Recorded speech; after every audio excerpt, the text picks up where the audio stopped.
Bigger chungus, a better, bigger chungus. Oh yeah, I did actually find out something. You know, his video on like Keemstar. I forgot something. Yeah. Apparently, most of it was actually lying. Oh, for fuck's sake. Apparently. Like, you know how, like, how, like, what he was doing was he was saying that Pyrocynical was a pedophile. Yeah. Even though there was evidence saying Keem was and shit. Well, apparently, the evidence page showed, isn't actually, like, it was taken out of context and he kind of lied about what it actually is. Ah, okay. Because it said that, like,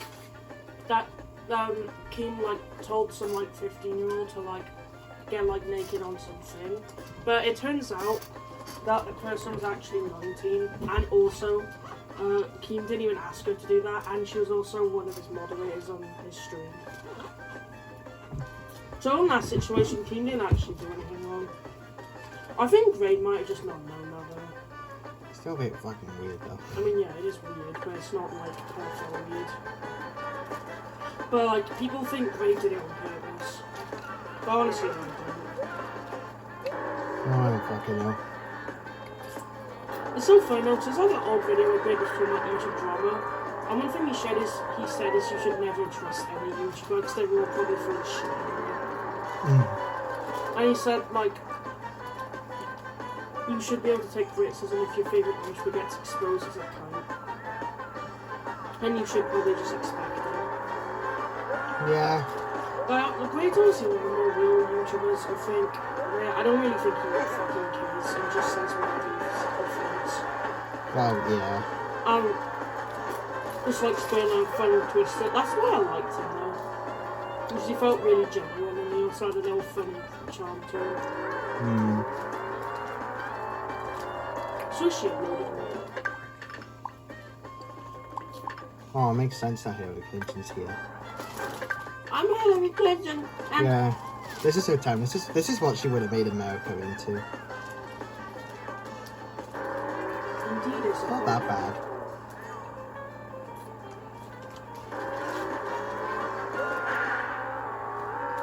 Wrong fucking mic.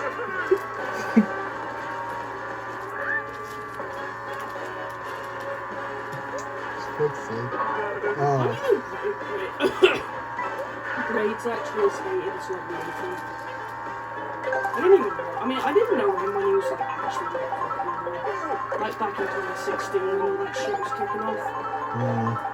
Or like, it was a drama of like Keemstar and like that with the shit and just people like that. How many just scenes and everything. Well, yeah, he kept biting into all of it. At least Grade admits he's a cunt though.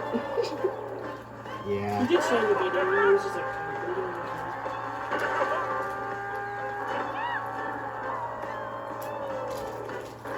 Pretty much. A weird thing, apparently before Grade made that video about Keemstar, apparently they were actually friends.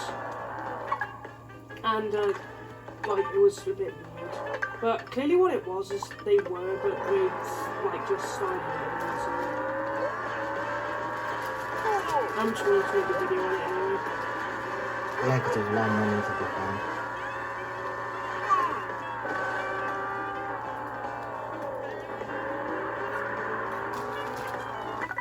Right, AIDS, under AIDS, guide to not give it a big shit. Ta-da!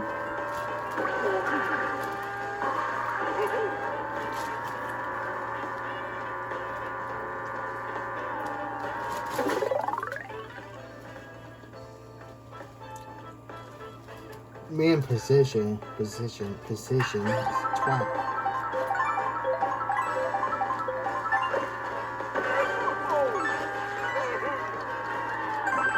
Oh wow, I wasn't even fully trying. I feel like Homer Simpson.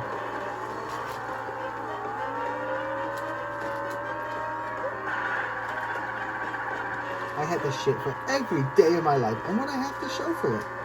Nope. This briefcase and this haircut. Well, I can't lose this time. You are what's wrong with Hillary Clinton's America, homie. You know, I still need to watch a video about what happened in MINI LADD. Oh, yeah. Because I still don't even know, and I love watching old exposed videos on people. Could just watch that now. Fuck it, I'm trying to find a right video. Let's go to Mexico. Let's go right now. We're going to Rapscallions, beware land. Oh god. Okay, this is definitely the best video to watch. Because it's definitely not missing anything. You know, especially since it's 2 hours long. Oh. Is that what we're watching then? Yeah, I don't know if we'll get it all done, but, well, this shouldn't What be... are we loading? It shouldn't be missing anything. Might have his whole fucking story. Look! It's MINI LADD's career! Indeed is. So I don't really know exactly what happened, but we all know I love watching stuff on old YouTubers that fell off or exposed as a cunt. Oh, perfect atmosphere. I actually want to thank people like Keemstar because it makes things interesting. Not anymore though, it's kind of boring nowadays. It was big back then. But,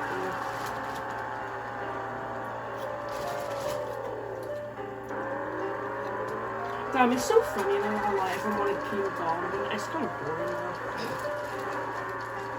Yeah. Like no like cool YouTube dramas and everything. What was the last like interesting thing to me on YouTube, which was big, was Matt Part leaving. True, yeah. It's so dead now.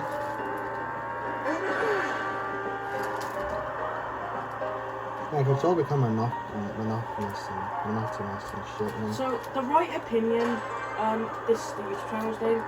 Please let us do this. Don't fuck us, please. But please don't. Yeah, please don't. Send us to the star.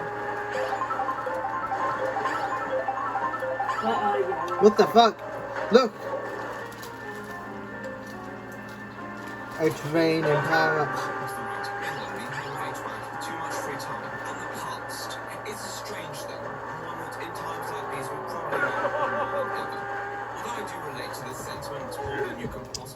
I likely wouldn't take anyone other than the person that I am today, minus the chronic health issues, of course. Yes, if we could transpose Robert issues, of course. ourselves to past scenarios, then that's the choice that many would probably take. It would likely save me and others from unnecessary disputes and distress. However, at the same time, without many of those past scenarios, we probably wouldn't be where we are today. In many ways, it's a paradoxical conundrum, and the best you can do is be thankful for your present wisdom. As internet dwellers, we tend not to talk about our possibly tainted backstories too much, because other people have a nature to be quite judgmental. And if that's not who we are today, then what right do people really have to know? However, it's almost always important we keep the past in mind, because if... Should we watch Sunny V2's video? Nah. You sure? No, I want to watch this instead. It starts 20 minutes. They're wrong with it. not, we may be destined to repeat it, and for many people, that's the last thing that we want. With that said, there are some who will repeat it regardless, whether they know it's wrong or not. And those individuals, well, we may have to be a bit more vocal in how we reprimand them. This is especially true of those individuals who hold a relative amount of influence, as say, I don't know, a YouTuber with dedicated fans, probably serving as a role model for a fair proportion of them. What about when said drama involves your followers? Well then, let's discuss today's topic. Dude, this movie is amazing. God, these 3D special effects Look how realistic it is, man. What does Eddie Murphy show up? That's all I want to know. He shows up right Gamers unite. Yes, once more, we are heading back to that corner of YouTube to set the backdrop for today's discourse. And we'll begin I got Vanos just in his own little bubble.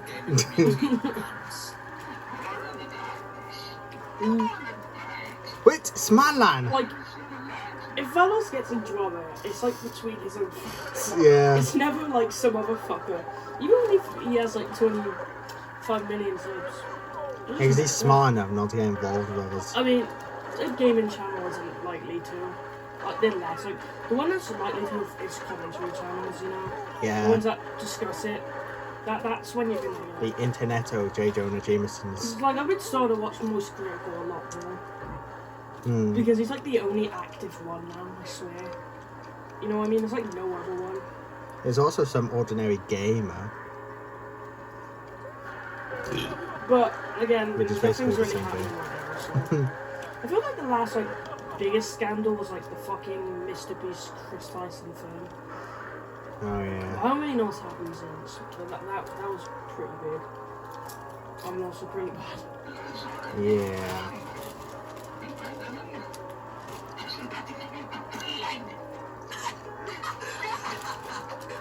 Come on, Dave, fight me like a man.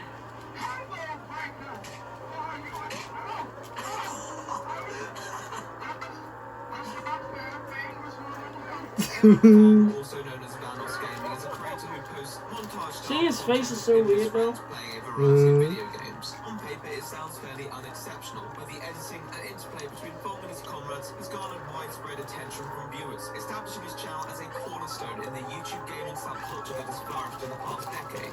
On his channel, he would feature a retinue of creators who would aid that back-and-forth energy that buoyed his content. This roster would evolve over the years, but one individual who became a pretty regular fixture on the channel during the mid-2010s was a gentleman by the name of MINI LADD. Let's save Mini Lad. We had to save what? We are going to save you. Yeah. My favourite video. But first, One of them, anyway. let's play with this new battle. Isn't this the most viewed? Yeah, I think so. It's just Toy Story. Yeah. Now. No, Shut up. remember we used to say that was Toy Story 4 before it came out. Many others from his era amassed success through videos where he indulged his gamer tendencies. He set up his channel in 2011 while still in school, uploading mostly gameplay footage. He quickly made inroads into the gaming community, even being featured as the Gamer of the Week in iHas Cupquake's discontinued series. Nonetheless, it would be a couple years No before he would idea, achieve guys. any significant prosperity, Oh, I've with heard ratings that name beginning to before. pick up at the turn of 2013, after which point his channel ran I like this having In cupcakes this though. time, Mini LADD also became rather involved in Vanos Gaming's Banana Bus Squad, named after a Yes. in Grand Theft Auto 5. This was mostly composed of Vanos' inner circle of collaborators, including many other prominent creators such as H2O Delirious, Moose Knuckle, Louis Caliber, and I Am Wildcats. Yeah. Caliber. There was little doubt Louis Caliber is fighting in the army Like base. his colleagues, his growth came quickly and substantially. As he passed each million milestone with increasing finesse, it appeared that he had mastered his niche. What niche is that? Well, to be honest, I'm Building not a century. entirely sure. When looking up what people enjoy about Mini Ladd's content, I wasn't met with an overwhelming deluge of answers. Yes. Who the fuck? Now, no offense. Everyone watches Vanos' perspective. Like, come on, who the fuck doesn't? The other big ones is, I know a lot of watch H2O Delirious, Wildcat, Yeah, I've Nobler. watched some of Delirious, but like, it's gonna be Vanos. Yeah. Like, it just is. Like, he's just the one who just got the biggest. Louis does have his own unique stuff, which is worth watching at least. I mean, I like all of them. They're all pretty cool. Hmm. But like, for me, Vanos. Yeah. Oh, Vanos has the best fucking life though. He just gets to play games with like all his fucking friends. Everywhere. I know. And it's like, at least it's not like slow where they like lose everyone. You know what I mean? Yeah, the core ones are still there. I'm pretty sure Cobblecop's retired now. Hmm. I mean, what is there for him to do? No one cares. Yeah. And Jelly's kind of done. But like, well, he hosts, but like, you can tell he's not enjoying it at all. Yeah, I get ya. Oh, That's fucking sad. hell. That whole group is just destroyed. Yeah, and Gaming Lemon doesn't really do much now. Yeah, well, that friendship between all of them will never come back. Which is sad. It would be nice if Slower did videos with Gaming Lemon. Slower has a second channel where it's not family friendly and he's just himself. Probably made that because it's like, oh god, I just need to. Yeah, it's with cream. That's that. That's why Jelly left. It's because Slow and Cream started the channel together. Because they literally asked Jelly to join, and Jelly said no. But then Jelly was like, "Oh, you guys are leaving me out." But he said no to being it, so they can't they can still do it if they want, Yeah. So it's just tough. But it'd be cool they got Game of the Year on that. But I don't know. I think Game and Lemon's just moved on to new things now. Yeah. Also, it does on there. It's just Reddit videos and reacting to older shit. Whoa. Actually inoffensive, decent at the games themselves. The ice cap zone! Yeah. Ideas, but most of his accomplishments appear to be based on intelligent networking and a persistent upload schedule in an era where some creators do seem a little stale in hindsight. There's too much Italian in here. It's fine. It's fine. Keep your eyes on the sky. Keep your eyes on the sky and not on my mustache. Now this isn't to his discredit. In many ways, Vanos Gaming was the archetype of an extremely effective business model, and the fact that other people wanted to recreate it made complete sense. And like many of his colleagues, MINI LADD represented a clique of YouTubers that intelligently generated cyclical views through association and collaboration, which overall has worked out quite well for them. Whereas many gamers from that era may have fallen from their distinguished pinnacles, a multitude of creators involved with these squads have managed to retain a consistent viewer base, even if it's not quite what it used to be. Hell, in 2017, MINI LADD had one of the best years on his channel, capitalizing on the pivot to face cam and reaction-based content, likely acquiring a fair few new subscribers in the process. I never want to lose that connection with you guys, if you know what I mean. And with that, I mean, I want to be able to, like, give back to it in a way. And that's why I want to go to all these conventions, to meet you guys. And I want to do as many signings as possible. And I want to meet you guys and spend the most amount of time with everyone. And I don't know, I'll forever be thankful for everything. It always makes him sound cool. Just, life was a crazy ride. Although MINI LADD's personality may not have been the most... Wait a minute, does he still exist? Let me have a look. I think he does, his channel. Unless you mean actually Hasn't him. uploaded a video. And his last video was called I Got Robbed. Oh. And he also did a facade video. Well, recently. Yeah, one of his videos. It's so random. Yeah, so he's just pretty much gone. Well, I guess that's unfortunate, I guess. That's unfortunate. He was still held in high esteem by many within the community, most notably for the numerous charity drives he had hosted. But many in a time where power seemed so prone to being abused, it was refreshing that there were still people like MINI LADD out there using their influence for the good of the world. He was a board member on the... I just see him as that Mario model. Yeah. Not gonna lie. ...on delivering clean communities, also raising $150,000 over the space of 2 streams in 2018. Very admirable indeed. What's the Nevertheless, it seems that Craig has still had a few steps to take to truly define Well, it's not how himself much as an looks like, individual though. creator. These steps were mostly taken in 2018, with his distancing from Vanos Gaming a couple of years prior, the launch of his personal vlog channel, and undertaking more ambitious ventures. It looked like Thompson wanted to alter his trajectory and be the master of his own destiny. As a creator, he had the capacity to stand on his own 2 feet, and no one who was going to impede this. No one other than himself, of course. But what was the chance of that happening? I think we were all ready to see what the true MINI LADD was capable of. He is so good at manipulation, it is terrifying. It's so scary. Yeah, I'll actually watch the video on, what's his name? J Station area. Apparently he's good at manipulation as well. I heard he's a stupid fuck. I was watching a video of, apparently, like, he was abusing his girlfriend or some shit. And then she went on an interview with, that Scarce guy. Right. Do you know him? He's like yeah. that. Yeah, he doesn't really post anymore, but she, like, I was watching it earlier, and apparently he was just very manipulative and abusive and forced her to do all those fake fucking videos. And also did that video where like, he made her fake her own death or some shit. It was weird. Yeah, that is fucking weird as hell. Yeah.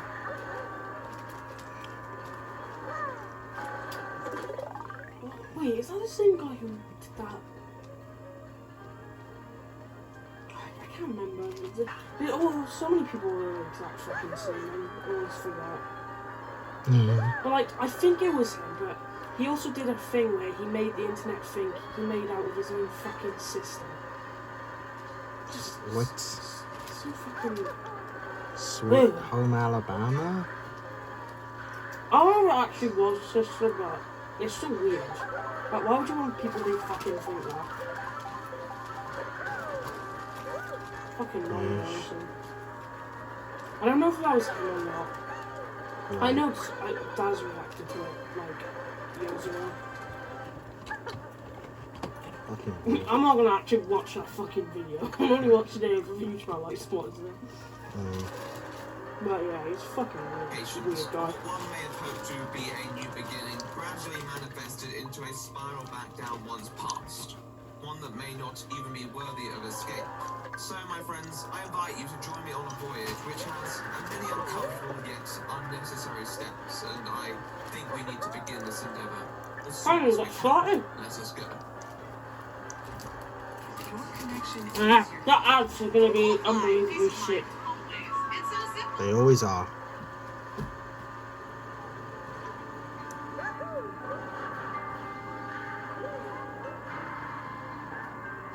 In the gaming sphere, Vanos felt often like the root nexus, and with the applied formula to accumulate views between creators, an association was often formed. When many thought of MINI LADD, they thought of Vanos. It can't be a surprise with MINI LADD's numerous appearances on the channel. Yep. In many ways, it seemed to create an inalienable connection. Nonetheless, MINI LADD wanted to be his own creator. But to what extent would he go to achieve this? As aforementioned, one of the first moves that MINI LADD took to delineate his route was leaving Vanos Gaming. Now, in some senses, this was unexceptional news. He's not the first, and he won't be the last to leave a channel that has a rotating ensemble.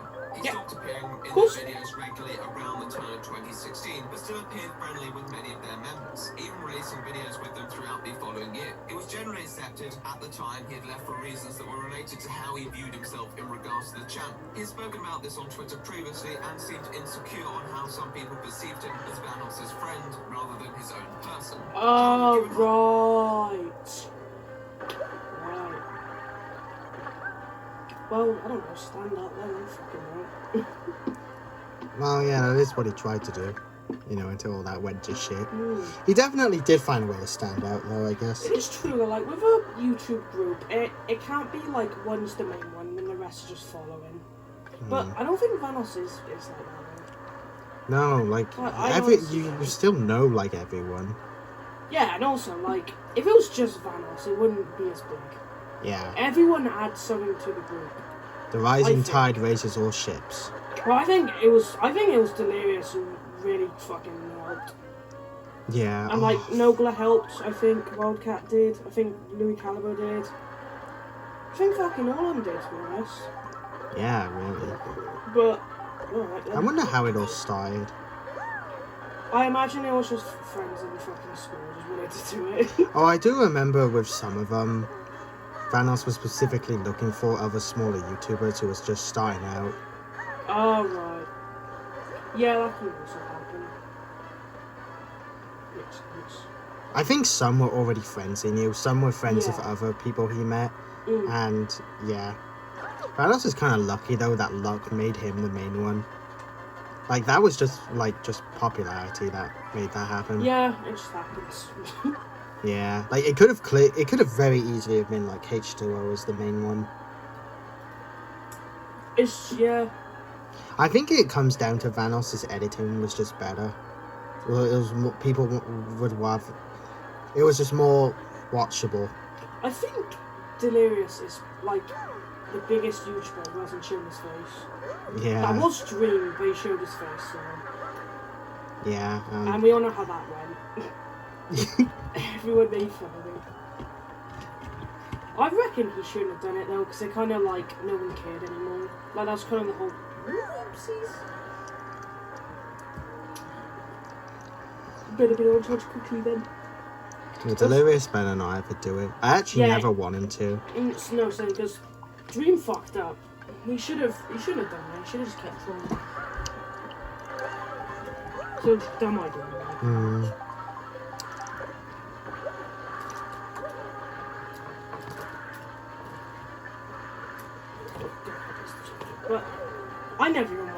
a dream. I never really gave a flying fuck. No. Not even a walking fuck, you know what I mean?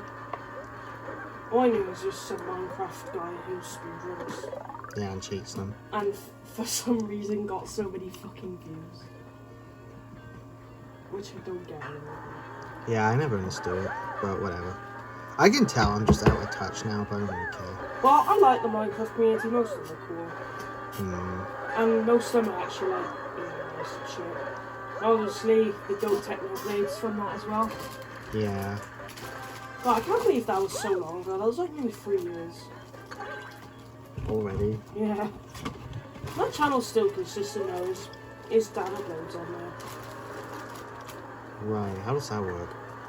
I don't know, he just knows the password, I guess. I imagine technically probably wanted him to do that. Right, but what do you upload? I don't know, He sometimes streams as well, I think. I think he does a video like every, for anniversary stuff. It's kind of like talking videos, I think. Right. It's not really consistent, it's just like sometimes happens just to keep it alive. Yeah. But, yeah. Had been, there were obviously some who were going to be a bit taken aback. Not everyone was going to be aware of the assumed reasons, and eventually questions began to arise. As time passed, he appeared to fraternise with his former brethren less and less, and as distance grows, so will the volume of questions, with some even memeing those who were curious regarding MINI LADD's newfound independence. Now, nobody was entitled to further explanation. I'm sure there were many instances where someone had asked and Thompson had chosen to ignore the eager inquisitor. However, on one fateful day in 2018, our mini friend felt compelled to clear up any ambiguity hanging over the outstanding situation. The only thing I want to ask is how. I thought it was an Don't play with it, excuse me. Wow. I don't play Gmod anymore. That's all he does. Question no. Oh! Shots fired. He sat there playing Mario Kart. Yeah, we barely even do Gmod, which is funny. Wait, MINI LADD might want to join you, Wallace. You're playing Mario Kart as well. Oh yeah, let's call up MINI LADD. Like, MINI LADD can join the retards. He can be like one of the boom booms and shit. But he would actually be a pretty big one. He'll improve. We'll let him play Mario Kart and he'll be alright. And he'll open up about Vanoss. It'll be a nice video. Oh god, yeah, let's escalate to force MINI LADD to join us. And make sure it's the exact one from that world. Yeah, that'd be epic. And I bet he's played with Mario Kart. I'm like, okay, he would be a boom when you see him playing as Yoshi. Yeah. Even though I like Yoshi in the game, but no. Yeah. Now, Gary's Mod was a game that MINI LADD had found decent traction with back in the day, but by this point... The reason I don't go on Gmod is because it takes too long to load. I know, it's a big fucking put off. It just takes too long, you know what I mean? Yeah. I would go on there more because it was fun and shit. I just can't be arsed. Like, we will do PC videos in July, I think like July 6th or 7th. Oh, really? Fuck! That's basically like when. We do it occasionally, don't we? Yeah. Every few months we What are the chances that we're talking about Gmod stuff and now Pingu shows up? Yeah. We're the next bot. Oh, right. That was epic. Although a lot of people still played it, it was understandable you may be a bit burnt out on such a pastime. Now, MINI LADD's statement was a hyperbole. Gmod isn't all they play, but at the same time, the implication was clear that they didn't share the same interests anymore. This was certainly a surprise given the prior hypotheses, and some may have found his I always preferred the Gmod vids to the GTA ones. I like them both the same, so. Yeah. But with the Gmod one, there's more variety in what they can do. That's what I mean. I want them to do more VR videos. One day, yeah, I can see that. I really like their Scribble.io videos as well. So I just like playing my game. I didn't really watch many of the Among ones. I know, shock. Aurora Borealis. I only actually watched a few of the Among ones. But their first one's pretty funny. There's like some epic Vanoss moments. The funniest thing is how Vanoss like knows when they're lying. Yeah. Like, he knows himself. That's fucking funny. At the time, MINI LADD was one of a substantial number of people to distance themselves from Vanos gaming, which had led some to theorise about the imminent decline of the channel, with a few speculative claims here and there. Still, no matter how close-knit the crew appears to be, there have been some events that caused and are still causing its downfall, so today we'll be looking into 10 reasons why the Vanos crew is potentially falling apart. The foundation of the Vanos crew was shaken when Craig Thompson, aka MINI LADD, decided to stop playing with Vanos and dissociated himself from the crew. There was really nothing to supplement people's theories here. There had always been this slight tension between creators that had been picked up by observant fans. But disagreements happened, people could still be friends. There was a bit of drama being stirred up, and MINI LADD came forward to dispel those claims and affirm that he and Vanos were still friends, and there was no bad blood between them. With this in mind, the case went cold, and their bond at least seemed cordial. But how long would that last for? We know it isn't. Well, let's fast forward to 2019, and MINI LADD was streaming, as he often does. But once again, he is sidetracked by the fact that Vanos are still uploading Gmod videos, prompting him to go off on a bit of a rant, with a tone of exasperation. On a Techno Trousers rant. Still playing Gmod? Damn. For all this time, they're still playing Gmod? I like how he sat there making fun of playing Gmod when he's watching whatever the fuck that is in Vanos. Well, the thing is, right, I never actually watched streamers ever. I never watched streamers. No. Even though we stream a lot and I prefer doing streaming to videos because it's easier. What I like doing is Oh, that's gonna fucking. is streaming but doing videos at the same time. Yeah. That's what we do. Wow, little puzzle people. Which is like what everyone does now anyway. Yeah. Because it's just easier. And we're lazy nowadays. I mean, they kicked me out of all their chats, so I have no idea what the hell they're doing, so... Damn! But okay, maybe I'd be a bit bothered if I was kicked from a chat with a bunch of people who I thought were my friends. It does seem a bit personal. But MINI LADD then has a few clarifications to add. Just to clear up some shit. I wasn't kicked. All they did was play Fortnite and Gmod and then talk shit to other YouTubers. So I said that. They dox YouTubers. I broke away from that group. I'm doing my own thing. I've never felt better. My community's stronger than ever. I'm pulling more views. Pretty sure he than said ever, and dodged I'm other personally YouTubers. a lot more happy as a human. So that's what happened. Anyways. So he wasn't kicked. In fact, he left of his own accord because he wasn't happy with the direction of the chats. He decided to take a stand for himself. And now he is thriving. He's never been better. And you can tell it's true because you have his word. However, many would have found it strange he was once more saying this after all this time had elapsed. But this is what happens when distance grows between individuals. More slanted perceptions arise from how you reflect on situations as opposed to how they happened. But that said, if MINI LADD only held fond memories with the Vanos crew, it would be unlikely he would ever feel the need to malign them. It once more seemed like the surfacing of previously latent resentment towards his former posse, one that may have been around for longer than many assume. In 2016, before any of this drama transpired, a post was made titled "Some Things You Should Know About MINI LADD." It's presented through the eyes of a follower of Craig and the rest of the Vanos crew, and recounts a convention story where Mini appeared to be exhibiting some pretty seething jaundice for his popular colleague. The fan writes that not too long after the meetup, they overhear MINI LADD vocally tearing into Vanos for appearing late, while also making further comments concerning his status, including the claim that he didn't even like video games and didn't start playing them until Call of Duty 4. The absolute noob. This person obviously defends Vanos for a plethora of reasons and goes on to observe other instances where MINI LADD has decried Who cares when you aspects of start Vanos, playing games? the Banana Bus Squad, or their dynamic. They state that it seems to be a pattern of distaste that he has displayed for the crew, and that others should be cautious as to the reliability of what he says due to the underlying animosity. Now, this is just a person. It says everything bad about him. Not playing video games late isn't a bad thing, really. Like, Gives a shit. well, I'll defend MINI LADD with some shit to say. Like, I don't even know what the fuck he's done yet. Like, I don't even hate him yet, so I don't know.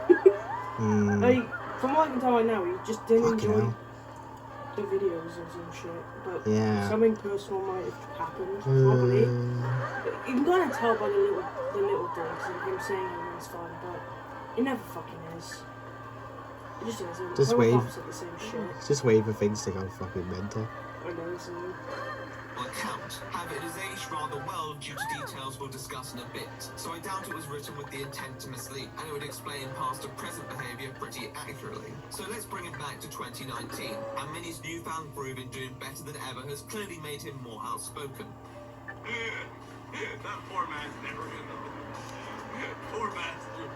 And to an extent, it was true. MINI LADD had rarely been more successful than where he was in April 2019. It seems his confidence had reached a point where he was ready to disconnect from the Vanos crew altogether, and this diatribe served as the severing blow. However, with his remarks, MINI LADD, by all intents and purposes, ended any possible good faith between the two parties that may make him hesitant to speak out. Nonetheless, this was just an aside comment. What could tangibly follow from such an inconsequential statement? Why isn't Craig in the server? Well, An anthem down the stairs. Why isn't trash talk doesn't go too far in the gaming community, given that it's part of the culture in many ways. Now, of course, this isn't just in-game swordplay. This was an individual pretty savagely laying into his former friends. At the same time, this was a comment on a stream, not a formal upload loaded with serious allegations. It wouldn't really warrant a belated response on its own basis. Besides, MINI LADD had made similar comments the year before, and nothing had come of them. Drama between creators in a community that doesn't really have a desire for it is seldom beneficial for either party involved. However, just because it's not beneficial doesn't mean it's not going to happen if someone feels inclined to express themselves. I think I'm in the wrong movie. God damn it! Oh, This is fucking cut it. or Gruff. He's a creator who has played with Vanos and many of his associates, but is also in part known for his voice impressions, which range from celebrities such as Arnold Schwarzenegger to What did you say? Asian guy. A Vanos favourite, I'm sure.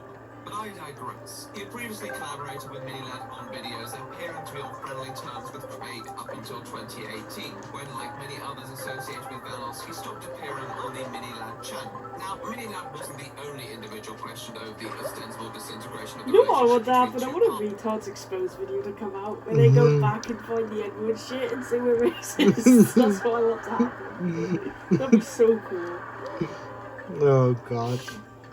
That's so stupid. I want an exposed video. To happen. Like when the PXP thing happened, I loved it because I always was like, I love drama and I wanna be in one just to feel what it's like, you know. But the PXP Yeah. one wasn't even drama. It was just shit with it. That was just me No. trying to start some shit. Yeah, that probably wasn't even directed at us at all. No, it wasn't. No. Just because we were pissed, 'cause we did I Eat My Cheese Lad. And a few days later, he did the same fucking video about a bending ink machine. So, we went out with that. Well, ours got more views, right? It was close. Well, his video's gone now, so everyone. Yeah. No, actually, I'm pretty sure that's why we got mad, is because I think he had more, but eventually after we overtook him. So we ended up Ah. But yeah, fuck that guy, innit?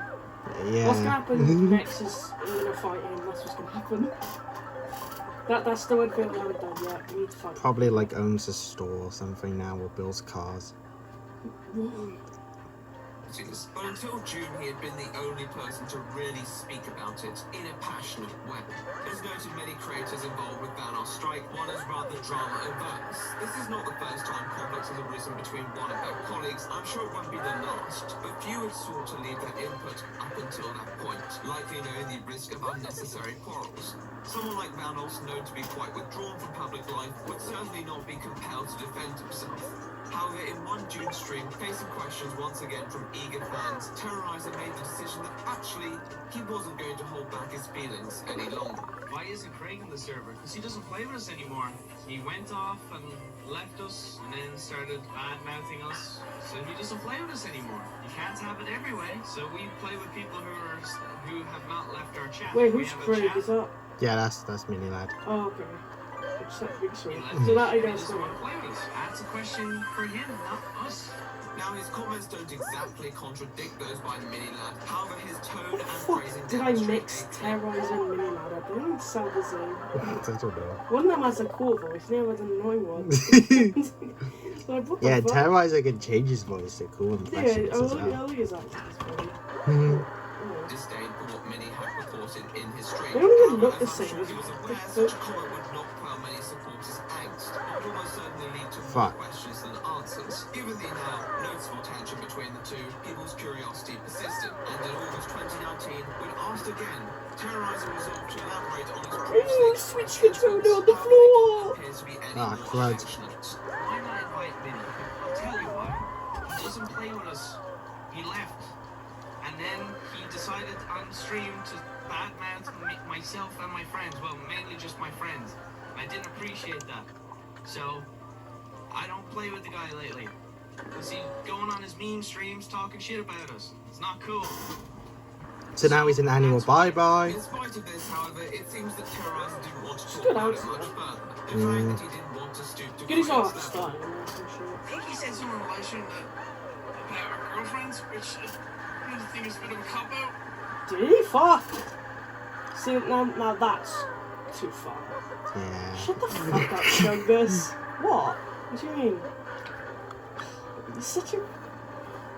Yeah, but they have real girlfriends, Junior. That's different. Oh god, you're such a hypocrite.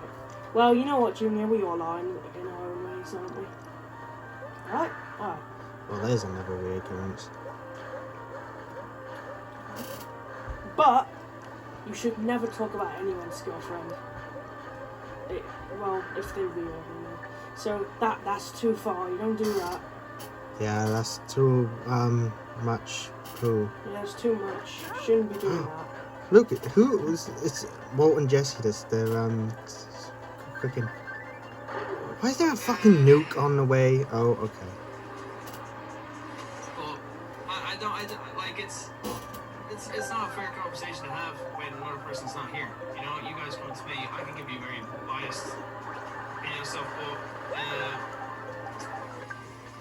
hey, he went off and he said some things on his live stream which really kind of annoy me about our group of friends and stuff, and I'm just like, I don't know, just I wouldn't imagine, I don't like people doing that.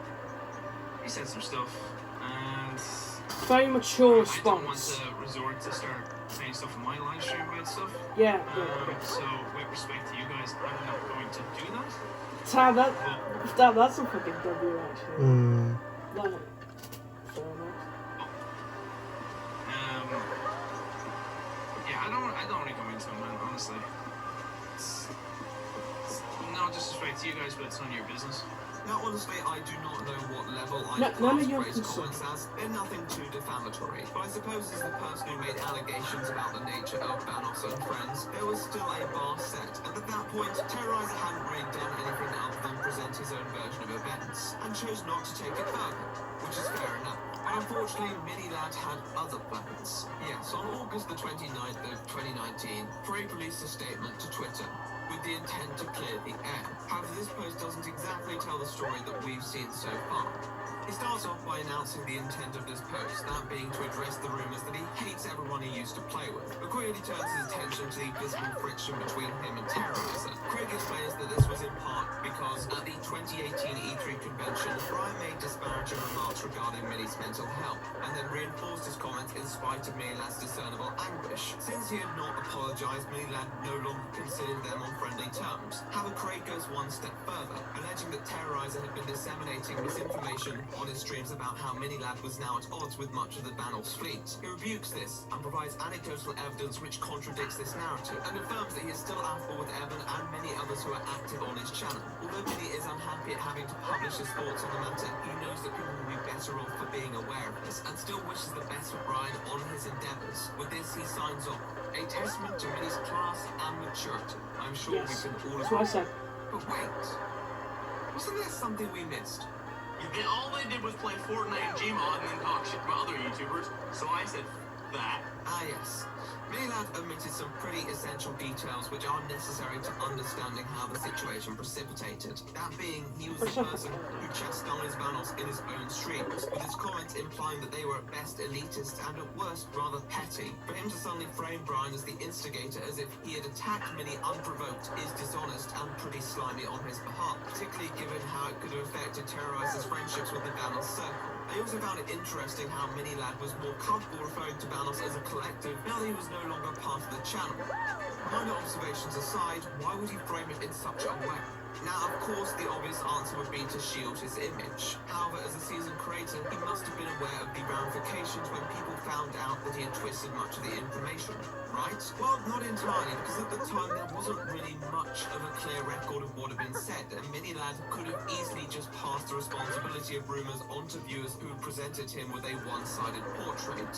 Now, in due course, a compilation of Mini's comments will be uploaded to one place, chronicling the saga in rather clinical fashion. But until then, although the evidence could be unearthed in certain places on YouTube, it was often overrun by MINI LADD's rather smart tone, the reasonable voice. He knew that many people wouldn't want to pick a side, so in spite of the gross misrepresentations, many felt sympathetic to him and his point of view, seeing his reasoned tone as an indicator of good faith.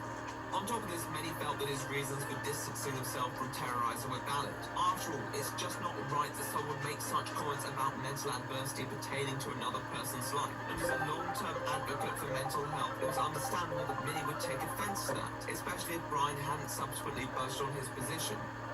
But was this the full story?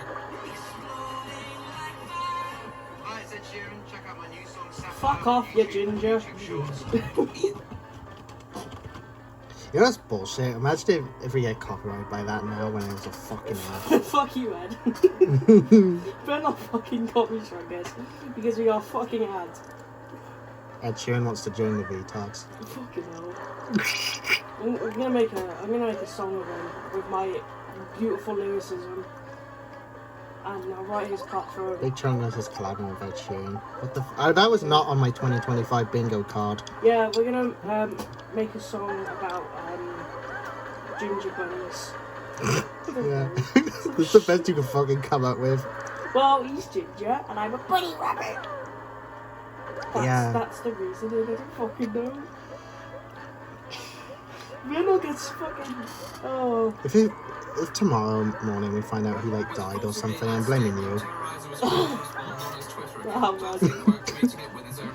expressing discontent at many of Mini's aforementioned misrepresentations, while also drawing attention to Craig's recollection of comments Brian had made towards him, asserting that our Game of Friends portrayal was pure slander. Mini responded shortly after, stating that it was a near quote, once again affirming it was the reason that he stopped speaking to Terrorizer. He then says that if Brian wishes to resolve it, then they can talk over DMs. After all, we wouldn't want to spat in public for all the fans to see. However, Brian once more calls Mini out on this, observing the hypocrisy of making a call-out post accessible to the community before requesting the discretion they couldn't previously provide his former friend. Then, in quite a surprising twist, another one of the Vandals crew decided to impart their thoughts on the matter. You know that group that MINI LADD claims to be on such good terms with? Well, it seems that Dahi Denoglu was not ecstatic about Mini's behavior, and in a reply also called Craig fucking out hell. on his double standards, contending that if he wants to talk it out in private, then he should delete his tweets. A fairly valid point. Mini responds that Brian's point of view is already on YouTube, and people deserve to hear his side as well. Dahi then responds requesting this evidence, and unfortunately, as Mini has deleted his tweets, I'm unsure of whether he ever obliged and subsequently provided. But whether he did or not, it wouldn't have changed the fact that Mini had instigated this long before. Dahi and others were picking up on this. Oh shit. A reasonable amount of pressure to good old Mr. Ladd over here. A lot of fans, however, were clearly Mr. upset Ladd. and disappointed that two people who they both greatly admired were squabbling on their timeline. And in these situations, the easiest way to yield a resolution is to take it to the DM, and many advised them to do so. A lot of the audience did not want to pick sides, and I empathise with that greatly. As a fan, I would be upset as well. However, this wasn't a case of differing perspectives. This was a situation where one person had greatly misrepresented another. And although I tend to use words like slander a bit more carefully, it was still a very smarmy post that morally postured as a fabricated position, embedding itself in subtly self-aggrandizing narrative to distract from its actual lack of content. I wouldn't have Chungus understood any of that. A topic so close to MINI LADD's heart. Now, if Mini was as concerned about mental health as he claimed to be, he'd be aware of how such a post could affect another individual, their fan base, and their working relationships. And as we'll find out later, he does know exactly how it operates. Now, if he was genuinely under the impression that Terrorizer had said everything he had claimed to unprovoked, then maybe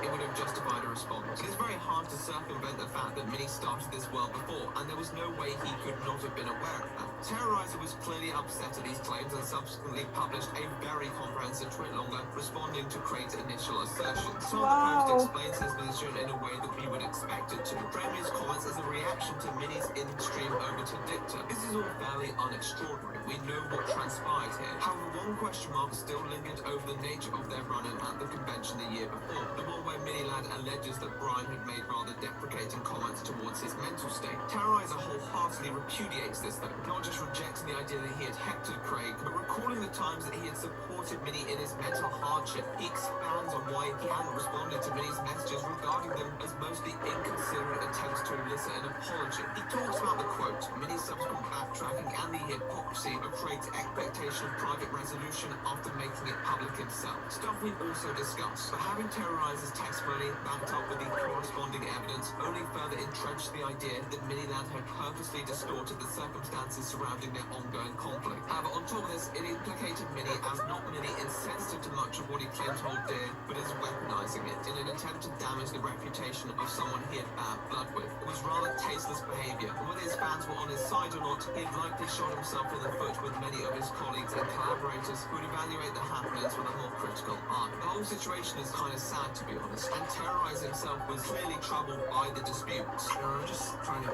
have fun, play video games, and do stuff, and then to have someone that you thought was a friend to, try and get themselves out of a situation, try and put that label on you is...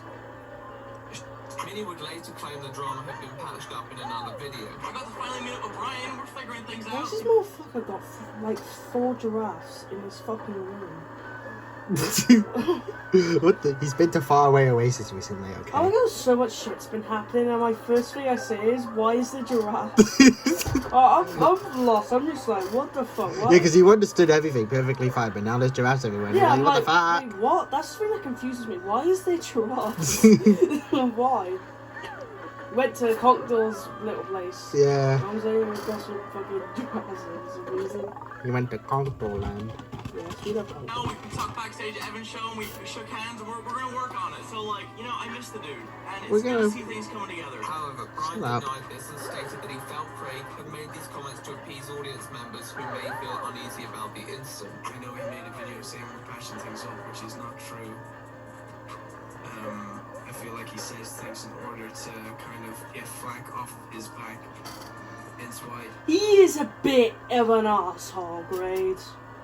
Just a little tremendous bit. Funny, Grady, dude. Part where I think it was sort of what he said. Even Hitler thinks this guy's an asshole. That's right, Grade. He's an asshole. Remember that? Yeah. God damn it. Oh my god. That's so fucking funny. Even Hitler doesn't like Yeah, him. that's right, Glade. He's an asshole. Oh, fucking God. hell. That's he fucking threw me funny. under a bus in order to, get himself out of a situation that was happening with a trending video. It's a strangely deceptive practice on his part, and although he would eventually release a semi-apology, his handling of the situation, even in representing the reconciliation, seems surprisingly insincere. Mental well-being is an important part of everyone's lives. I don't think I can emphasize that enough. We are often taught to do what's best for ourselves, which, although true, may not always mean what a person thinks it means. MINI LADD has spoken profusely about the topic of mental health, and the challenge that is directly posed to him. He has made multiple posts alluding to it and raised money for charities that operated in the field. The big thing is mental health. You probably don't want to make another person feel like shit. Yeah, Nogla. Oh, wait. Well, no, yeah, MINI LADD. Yeah, that, you know what I'm saying? It's a good thing, be aware of it and shit. It's good and all, but, you probably shouldn't be a twat to people if that's your fucking thing, right? Probably shouldn't anyways, but No, but... His behaviour seemed to not just discard, but abuse these principles, begging the question, did mental health really matter to him? I just said that! Yeah. Wait, exactly. Stop writing the script! See, this video is called The Right Opinion, and it's true. Oh, not the video, I mean the fucking... The right opinion, because Chungus agrees with it. Okay, well, I'm usually right. Yeah. See, even Hitler thinks Julia's an asshole. That's right, Blade. He's an asshole. Yeah. I'm telling you, Hitler would be on my side. Yeah, I think he would be. He definitely thinks Julia is just a sensitive little kid. And Hitler definitely wouldn't think Fifth is real. Goring. To help him further his status. That's right, Chungus. She's imaginary. To the subject of mental Fuck's sake. To try and fix something in DMs and then just leave it then. What about the people who still think Right. mental health and don't care if I did that to them? It's not gonna go publicly and say, hey, actually, look, you know, maybe I was wrong or something. No. That's that situation. That sucks. Well, we would soon find out.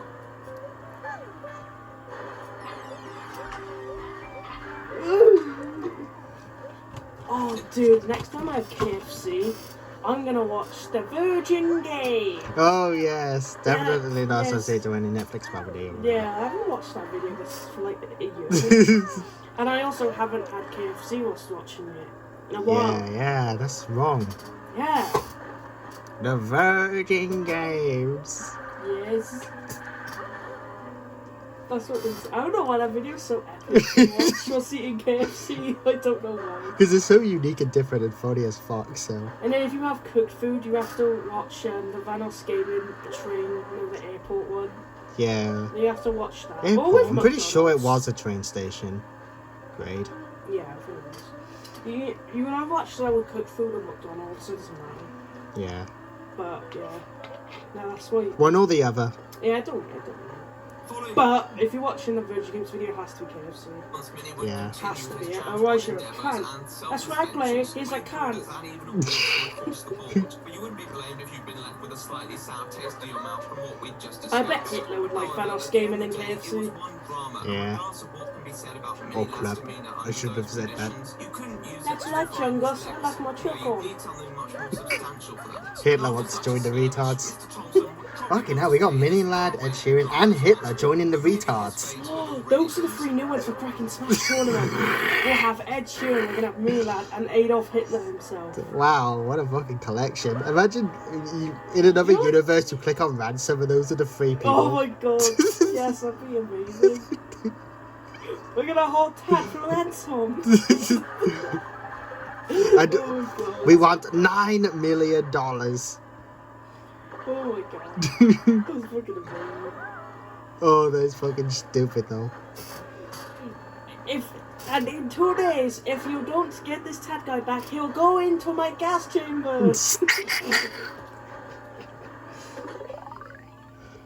Send it to Winston Churchill of Great Britain. So yeah, they're gonna be coming soon.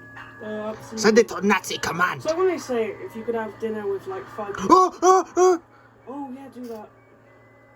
You know, go Sorry. under it.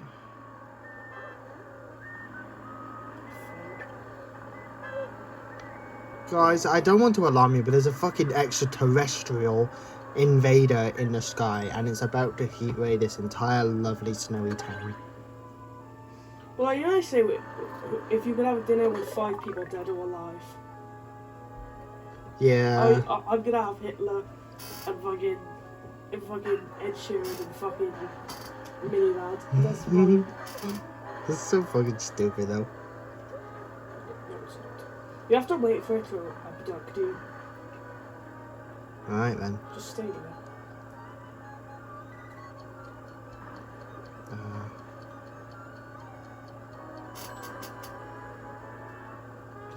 Is it still even there?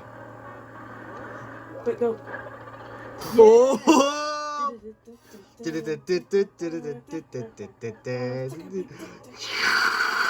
Moose! Blade, there's aliens. Oh! Oh shit! Have fun with this as much as you can. You probably only have 30 seconds. Fuck. So have fun. I'm gonna steal. Oh, I'm invading. There's no one fucking here. Yeah, the fucking aliens arrive and no one's fucking. Everyone's gone to bed. Well, at least we finally showed that off. Yeah. I knew he would, because he made fun of it. Deals. The past is a funny thing. Time may age it in the mind of some, but in the internet era, its significance is often only as relevant as the awareness of its existence. Therefore, when you acknowledge it, This is the nicest part of the map, in my opinion. This principle is what has yielded, for example, the contentious cancel culture, because although individuals involved may progress past the incident, when it's uncovered, many feel inclined to judge it in the current context of today's ecosystem, which can often be starkly different to the environment that prevailed all those years ago. However, some actions And then for have smart always been words. wrong, and will likely continue to be wrong for the rest of time as long as we can possibly conceive. And the surfacing of such allegations will often lead a creator to being held to account, whether they would have preferred to leave it behind or not. So let's bring it forward to the present year, where, like many other people, our good friend MINI LADD have been struggling, even taking a break at the start of the new decade. So this is 2020 now. I murdered so many people. Hi! In a minute. Hi, you twat. MINI LADD had went through a rather tough breakup Fuck with him. his now ex-girlfriend, Sammy, or Suni Day. This became quite an emotional Well, she can affair be with and me now, led Krat to so. take a hiatus from social media and uploading altogether. They had been in a relationship for approximately 2.5 years, so it was rational for him to be a little distraught over such misfortunes. He published a tweet on the 4th of January informing people of their split, before posting another a week later apologising for the impulsivity of the former, and Like a banana. distress that it spawned amongst those close to him. This is then followed by the hiatus, lasting just over a month, with a video posted on his main channel to celebrate his long-awaited return and reflecting on the reasons behind this respite. I struggle a lot with mental health issues. You know, it's not something to just kind of brush aside. It's something that you need to take seriously, otherwise it's going to catch up with you. Yep. And that's exactly what happened. So I was on tour.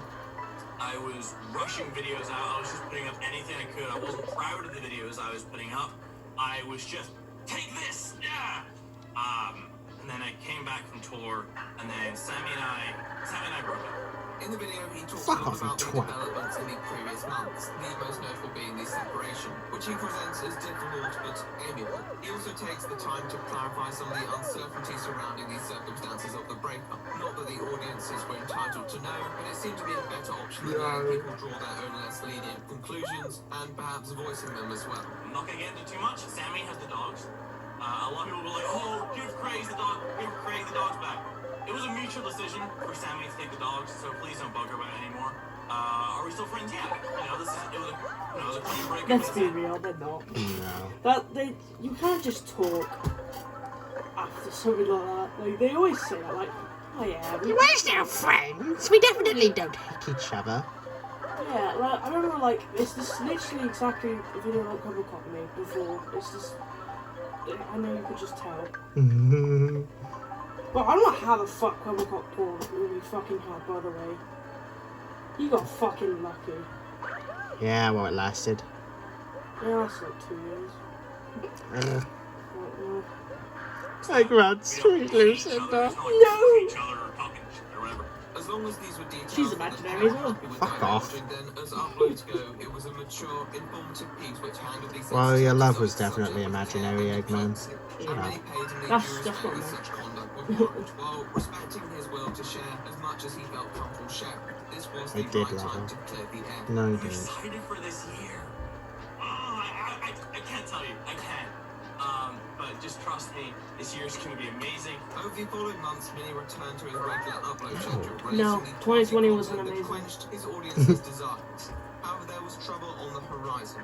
What did this trouble entail exactly? Well, let's go back to the old 2016 Tumblr post. You know, the one that recounted MINI LADD's slightly less than professional behaviours with Vanos. In the penultimate paragraph of the post, or continuing to document evidence of MINI LADD's strange I just had an relationship- academic thought. I need to check the stream every now and then. Oh, yes. We're still going. I might Goings? rename this video now, I don't know. Originally Yeah. just called it shitting on Eggman, but with the Vanos I'm already stream, gonna it call was this also video, observed like, that they had MINI LADD something. yeah, Mini Lad in the phone, probably. in the past- Yeah! The Mini Lad stream. Last thing we did on this was Futuristic Hub, I think. Oh. When we watched videos on that creepy. Yeah, that creepy person that was fun. who liked animating stuff of Boulder giving people spankings and other weird things. Wasn't it like a Minecraft character being sucked off or something? Yeah. God, fuck it out. Yeah. This the retardation academy needs to exist in I that world. always think I've seen everything weird, and then Futuristic Hub is like, no, you haven't. It has to be My Little Pony's on that level. In fact, no, Shut I up. watched that fucking man. What the fuck? I swear I did not remember any of that. Though I swear. Fucking hell. No one knew Yeah, I Thomas, you wouldn't didn't even even understand. Like, Robert? Yeah. Yeah, Grobbit totally didn't know what we were up to. No, we didn't. Yeah, I didn't. That's so funny though. He just goes, yeah, I didn't even know. Yeah, the fucking court idiots bought it as well. Go on, be honest. Hey. Did you know? Oh yeah, obviously. Yeah, Grobbit helped us sometimes. Yeah, like I remember when Wallace told me, I was like, oh, okay. I knew fucking. I was already being bad for Lady Tottington. Yeah, I knew months before. I knew they were evil. It's Yeah. just obviously I knew I could get out of it. I gave Gromit enough excuses on why I wasn't even evil, which is a... I'm pretty sure Wallace wanted me to break about, but you know, that's in a different universe where things VR. You would have, yeah. And like, it was Shrek's responsibility. Well, Gromit, if you weren't caught, you definitely would have. Like that's why you usually weren't there. You were supposed to be the backup just in case. But Yeah. but they just happened to break in and capture us when you were there too. Imagine there's people right now who just want to watch the MINI LADD stream and they're like, the fuck are these idiots on about? You'll never know, even though you can just click on series 1. Go in the description and watch Retards Abridged Season 1. You also go buy in the audiobook. That Yeah. doesn't exist. It exists in your mind, so... And it's like, you can decide what it's about then. It's pretty creative, We have isn't it? Retards Wattpad coming out. Yeah. Also, here's a little challenge for all of you. There is a fucking Boom Boom Wattpad somewhere out there. Find it. It will never be found. Why the fuck is that a thing, though? I didn't fucking make it. I think it was Rat Toad. Oh my It was. God. I think it was Rat Toad. Out of all of the fucking ones, it just has to be about him. But if you Bunch of guys can bullshit. find that, then you get to join the retards. Yeah, yeah. I don't know. I can't even find it because There's it's on a only really been old Wattpad account. one person, like, outside of the retards who kind of joined it for a while, and that was Devin. Then he got bored But of yeah, I lost my old Discord. it. But if you guys want to follow my new one, go fuck yourself. Follow. I mean, Well, I managed to get Devin back online, so we can return at any time. oh right. Yeah, it's just like, Just give me his name, I guess. yeah. And then I'll just add him there for me. It would be cool though. Thing is, though, would he want to now? He probably would say yes either way. Yeah, probably. He only cared about like the Sonic shit. No, we should wait until, like, we're doing a Sonic game again then. Probably. There's probably going to be a big Sonic... I'm just saying, if the next big Sonic game comes out, like, around May, it's going to have to wait, like, a few months, so... Oh yeah. That. Sega, if you're going to do that, do it in the holidays, because we got nothing going on there. Yeah. I really want to get a Sonic Kart game, but I'm just going to wait until it's cheaper. yes. It feels like the only thing people care about is just that it has connections to other franchises. Yes, I need to have my Miku racing. That's what I need. That's why it's called Crossworlds, though. I get it now. Oh, that's funny. It has the name World in it. I mean the word. I I know. wonder why other kart racing game has World in it. And that's like the whole point. Yeah. Well, they both have two different gimmicks. Okay, and I think one it works. one is actually creating an entire world which you can fully explore, and the other one is just pulling the lazy multiverse route. So Let's be real, if Nintendo were doing what Sega's doing and Sega's doing what Nintendo's doing, that would be a bad look for Nintendo.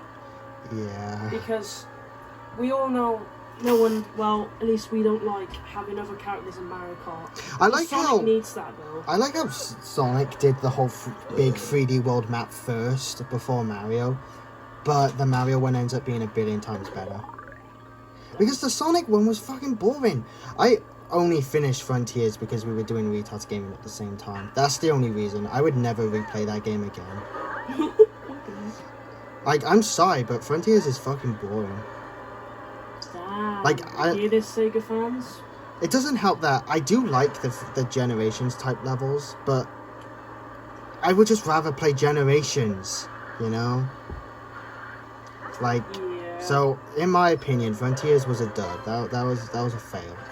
I mean, even though it wasn't commercially, but whatever. Oh, you like knocked the fucking- Toadette sticker. Good job.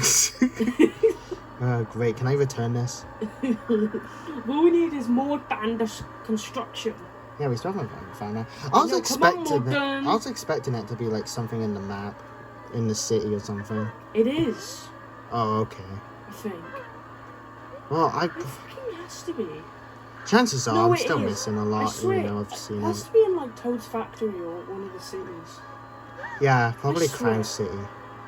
I swear it's there. I've seen pictures of it.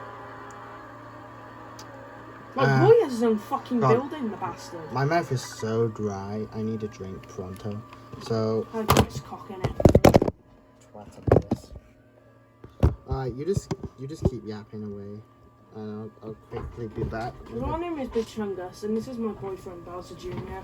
And for some reason, he's mad at me right now because I like to say I'm not real and that I'm imaginary. I don't really understand what his issue is. It's all just jokes, but Junior just doesn't understand the concept of jokes, unfortunately.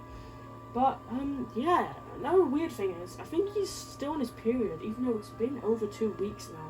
So I don't really understand why it's still going on. I digress. But I don't know why he wants to fight me, because he knows I'd spank that fat ass of his, that turtle ass. That turtle ass. Turtle ass. So, comment down below. Who'd win? Me or Junior in bed? Who wins? Because I think I would dominate him in bed and in the ring. Although we're not gonna box anyway, because he's shit and he stinks of shit. So comment down below who would win, and if you don't say me, then you're being banned from the retards world, and that's just how it's gonna be. Because if you somehow think that Bowser Boner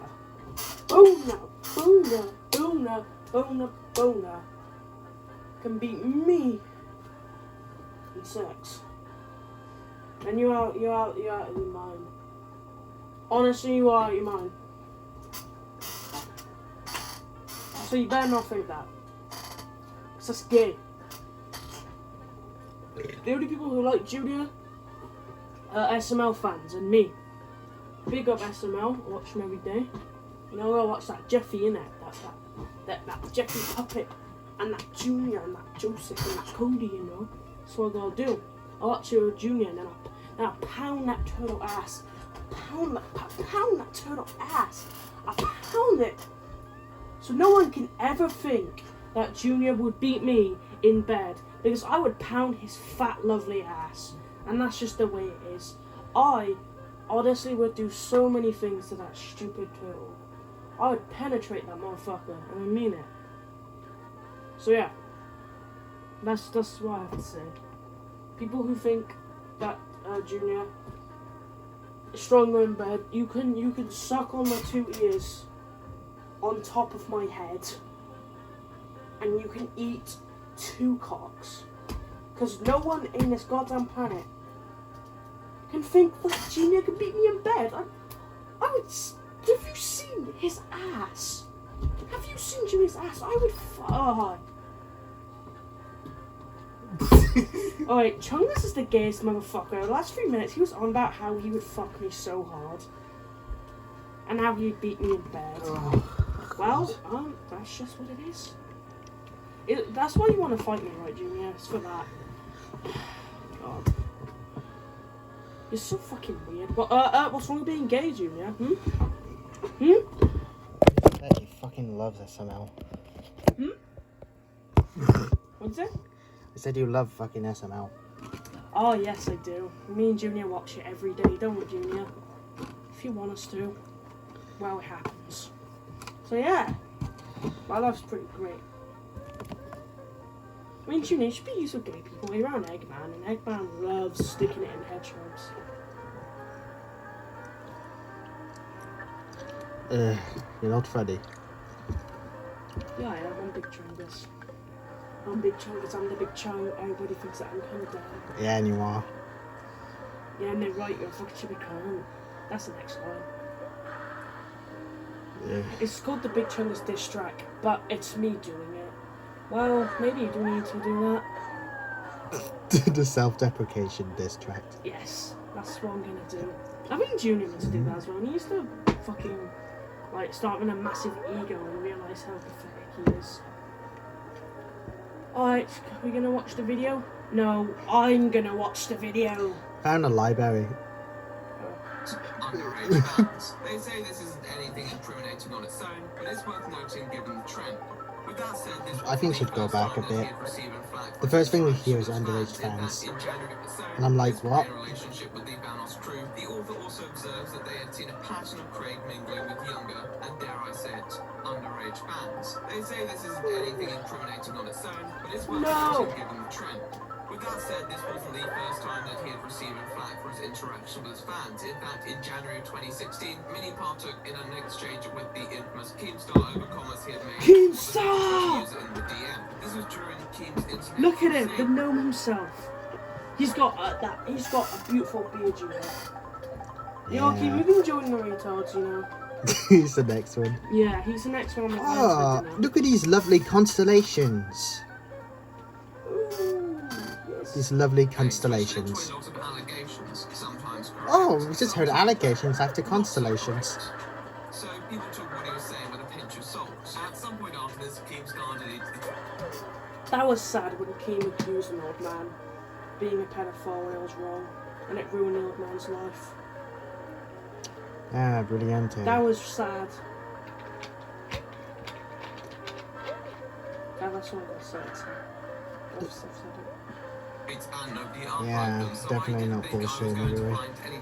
However, I am a tenacious man, and I found some of the interactions alongside one tweet with the images in question, and I must say they are something else. Given that once again this individual was alleged to be an underage fan, I'll add alleged. His behaviour. No, Mini Lad, no, Mini Lad, no, Mini Lad, no. You're not allowed to be a pedophile. I'm getting sick and tired of this. Yeah. Let's stop talking to under 18. Under 18. So fucking rude. I know, actually, do you remember once when Croissant said that, like, when they hit puberty is when they should be allowed to have sex or whatever, right? With, like, any age. I found a video on Twitter of, like, two people on the street arguing this, like, someone was saying it. And he even said that to the other guy that it would be okay for him to fucking do it with the other guy's daughter if she had puberty even at 9. What? That is terrible.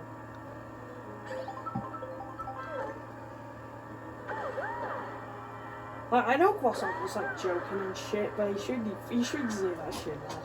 Yeah. But if people believe that, fucked. Well, yeah, obviously. What the fuck, man? People are so fucking stupid, man. Any fucking excuse. Jesus Christ. Seems unbelievably inappropriate, framed through the lens of helping this person. No, don't be sad. You have nice boobs. Oh no! You can't be saying that. No! But let me read this shit.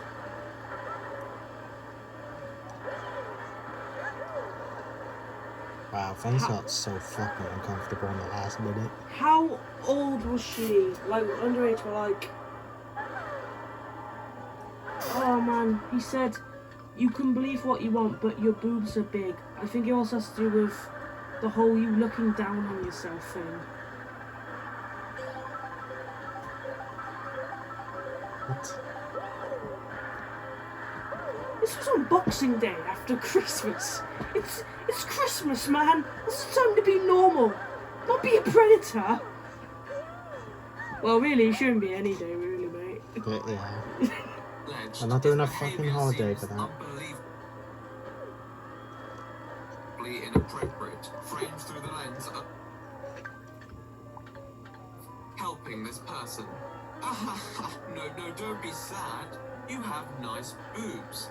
Somehow he got off the hook here. I think because people were preoccupied with other controversies such as Lion Maker, Keemstar himself ended up in a controversy after writing the infamous RS Lauren Gold story, overshadowing many other situations at the time, and Mini's dismissive responses clearly worked in subduing any public arousal, and he lived to fight another day. Nonetheless, it was clear that not everyone was ignorant to Mini's occasional improper fraternization with younger audience members, and although these rumors evanesced in the years succeeding, there was likely a suspicion that lingered within the pockets of the internet, and come 2020, much of that misgiving would prove not entirely unfounded. So let's bring back Krat's ex, Suni Day, of whom Mini had a rather extensive relationship with. In mid-June, the mistreatment and harassment of female Twitch streamers became a pretty prevalent discussion in many online circles. And as a female Twitch streamer and victim herself, Sammy decided to impart her insight on the matter. Completely acceptable. However, this alarmed Krat, as from his perspective, given their rich history, many would assume that he was the person Suni was referring to, unless he anxiously reached out, requesting that his former partner clarify that he had not violated her in such a way. Suni obliged, but in turn adding the caveat that this did not absolve him from other misdeeds that were present, including lies and manipulation, even sharing some DMs, which although do not say too much on their own, certainly don't paint the split as friendly and mutual as MINI LADD had communicated in his video. Yes, in clearing up one ambiguity, this tweet had revealed information that would inspire others to speak up, with much more damaging implications. So allow me to introduce you to two individuals. This is Hallie and this is Ash. Both of them were fans of Mini and both have publicly confabulated with the YouTuber on numerous occasions. Ash until the end of 2017 and Hallie right up to 2020, the latter having consistently lent us Woody! What the fuck is Woody doing? to Craig in his online Yeah, pursuits. bitch. However, it seems that their experience with the award-winning creator had a bit more background than one may expect. And on June the 22nd, following Sammy's all-revealing tweet, both took to my favourite social media site to share their stories.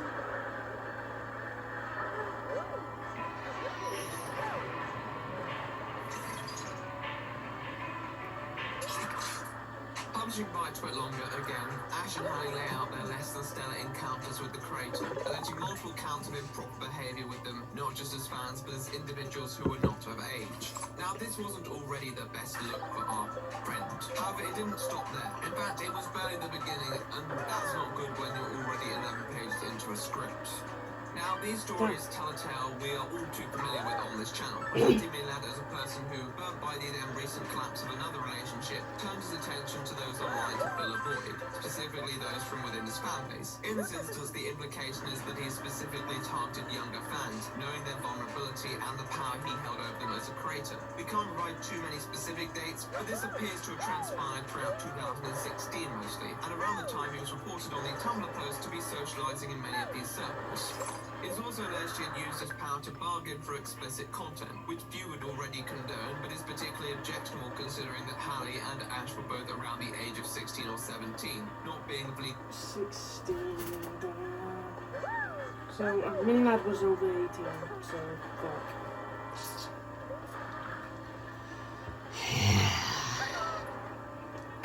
Why is it so hard for people to not be fucking weird? And to not just Looks like do this shit? Looks like he just got fucked by a breakup then. No, this was before. Oh really? Yeah, this was before. I think this is when he was with her. Oh, even worse. Fucking This was hell. this was way fucking before, bro. This was 5 years before. Christ, kid. It's just that people like Keem exposed it later. So damn.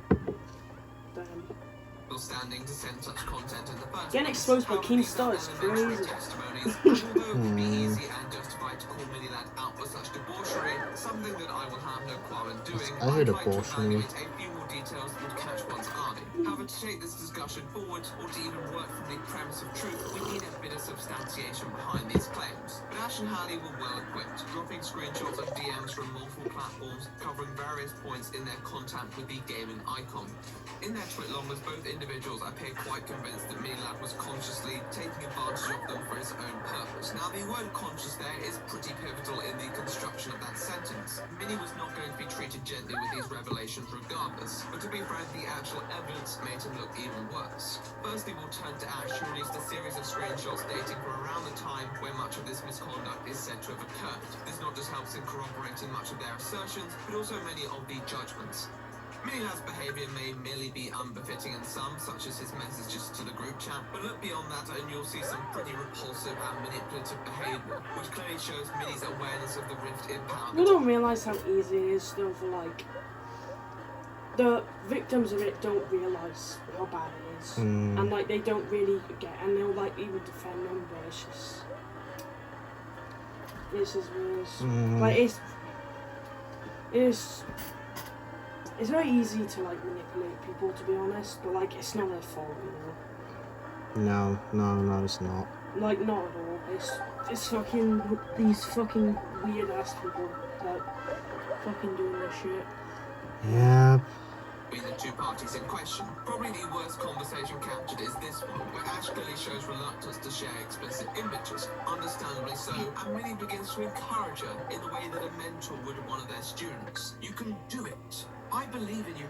Take the leap and send me nudes. It is preposterous. If someone doesn't feel comfortable, you respect that boundary. And as outlined in the tweet longer, this is not something that they would have done if it wasn't an individual with the clout that Mini Ladd has. And to me, it seems that Minnie was quite aware of this. It also doesn't help that Minnie holds what a person said when they were drunk over them, as if it was some kind of ironclad pact. He also guilt baits by saying that he's sad, which is another thing I've never been a fan of in general, because it shows a lack of consideration for how the other person may feel. In certain circumstances, I can understand how it could be read in banterous fashion, but not when it deals with the exchange of such matter. This is not mutual. Fucking manipulation and peer pressure. Like people are just such twats, honestly.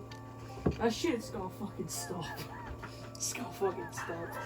Yeah, Eggman would know. Oh. That's meant to be. Sweet Lucy. Would you have to go straight for me? Well, used to be just like him. No, I was not.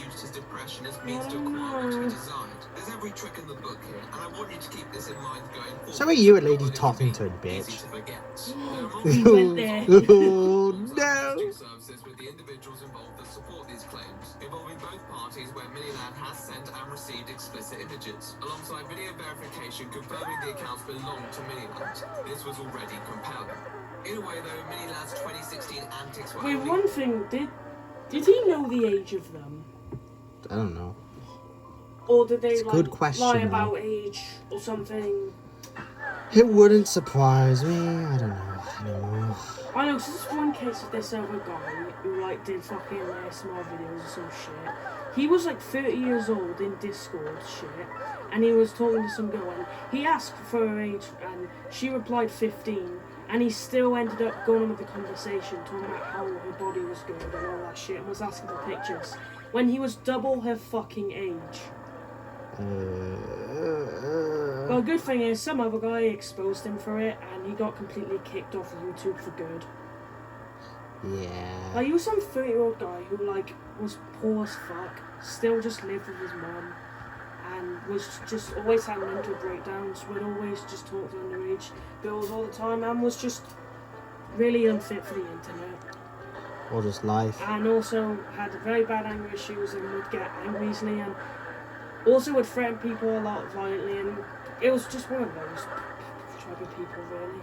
You mean like ones who probably need mental help? Yeah, and should permanently log off the internet. Yeah, probably. But, yeah.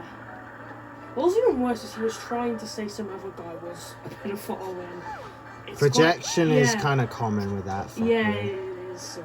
He was just a complete A dick. complete societal failure. But the good thing A is, sexual YouTube failure. wasn't helping it.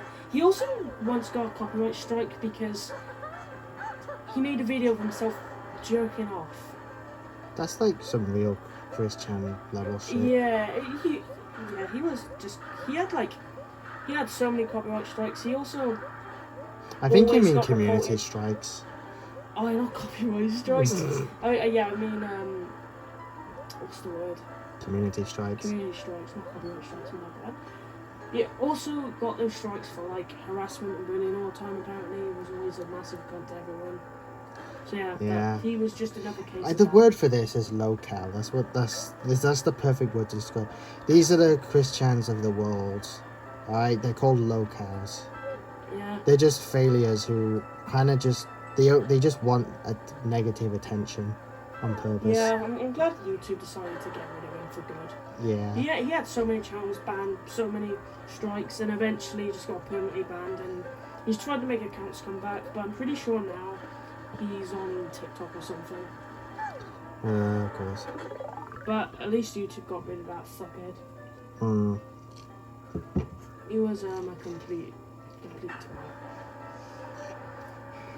But yeah. Half the story, because when wider his behaviour Fucking began to make insane. his way through these smaller communities, many sought to suppress That these was testimonies, double that including girl's Mini Ladd age, so himself, it's so employing a plethora of strategies highlighted in He knew her In these images ages dating ago. from the end of 2017, Hallie decides to And there's fucking proof as well.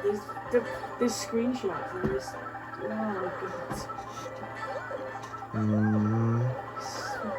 confront Minnie about Ash and the nature of their relationship, asking some exploratory questions to gauge their connection. In his responses, Craig downplays any intimacy, preventing inferences from being drawn regarding the content of their conversations. However, a few days later, the tone of this discussion had shifted, and Minnie is pleading with Hallie to prevent this information from being publicised. My favorite line here is when he says that there was nothing more than a specific message, before adding, maybe a bit more of similar, just to cover himself in case there were some additional exchanges exposed. Who knows? Maybe there was. I don't know. How would Minnie know? He barely remembers who Ash is. Hallie frames a lot of this dialogue as manipulation on Minnie's behalf, and it's quite easy to see why. With the threat of incriminating evidence being released, he appeals to a lot of the consequences that he will face. I'm always just so disappointed with this, man. Like, I did not even know about any of this shit. I just thought it was as simple as he was just one of those assholes who lied and just stopped filming Vanos and then lied about them. That's what I was expecting, which is still kind of true. But I didn't expect it to be this shit. Yeah. But another sad thing is, like, I'm just also not that fucking surprised, to be honest. But just because there's been so much other shit that shocked me more, and I was like, well, fuck. Yeah. And it's just it's so common nowadays, which is so fucked. Like, why is it becoming more common to be a twat?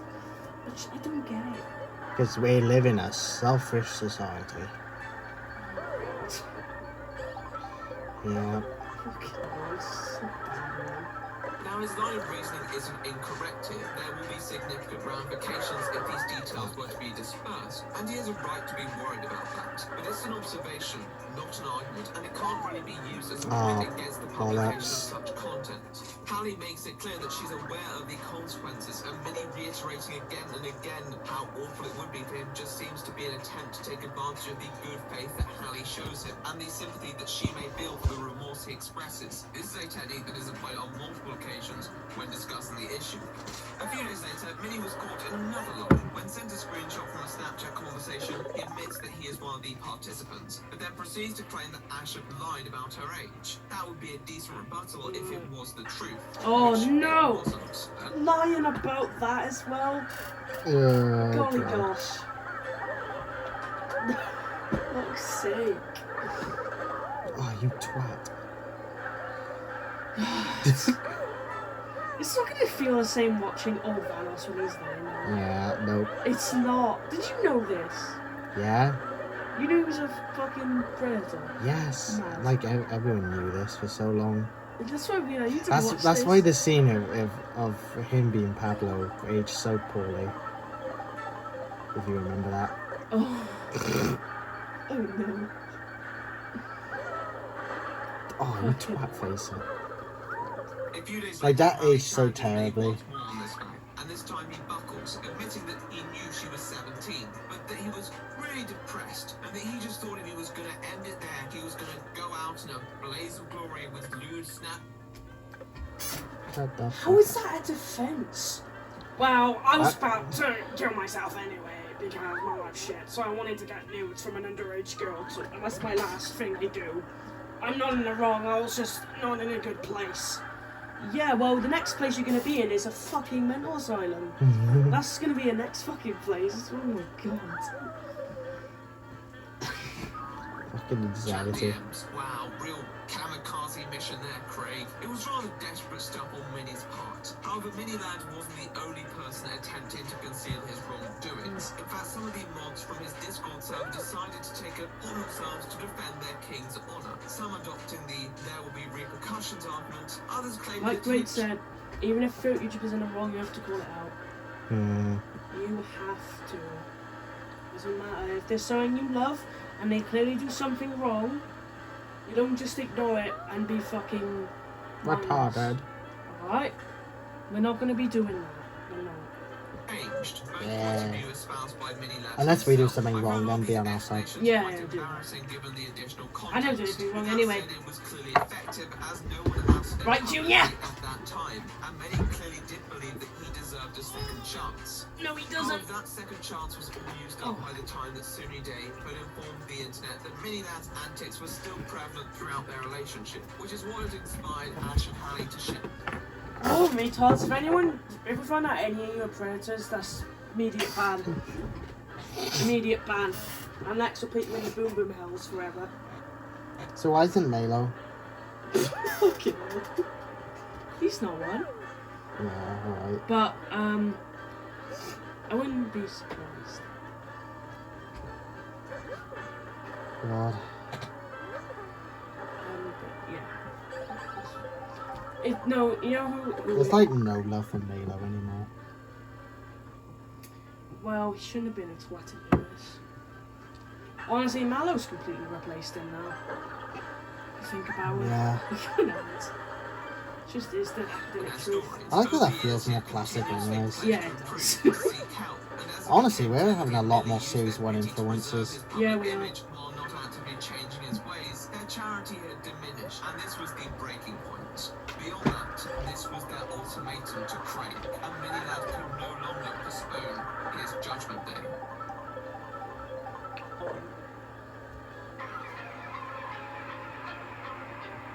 Whoa. Both Ash and Hallie clearly had extremely unpleasant experiences with the creator at the centre of this debacle.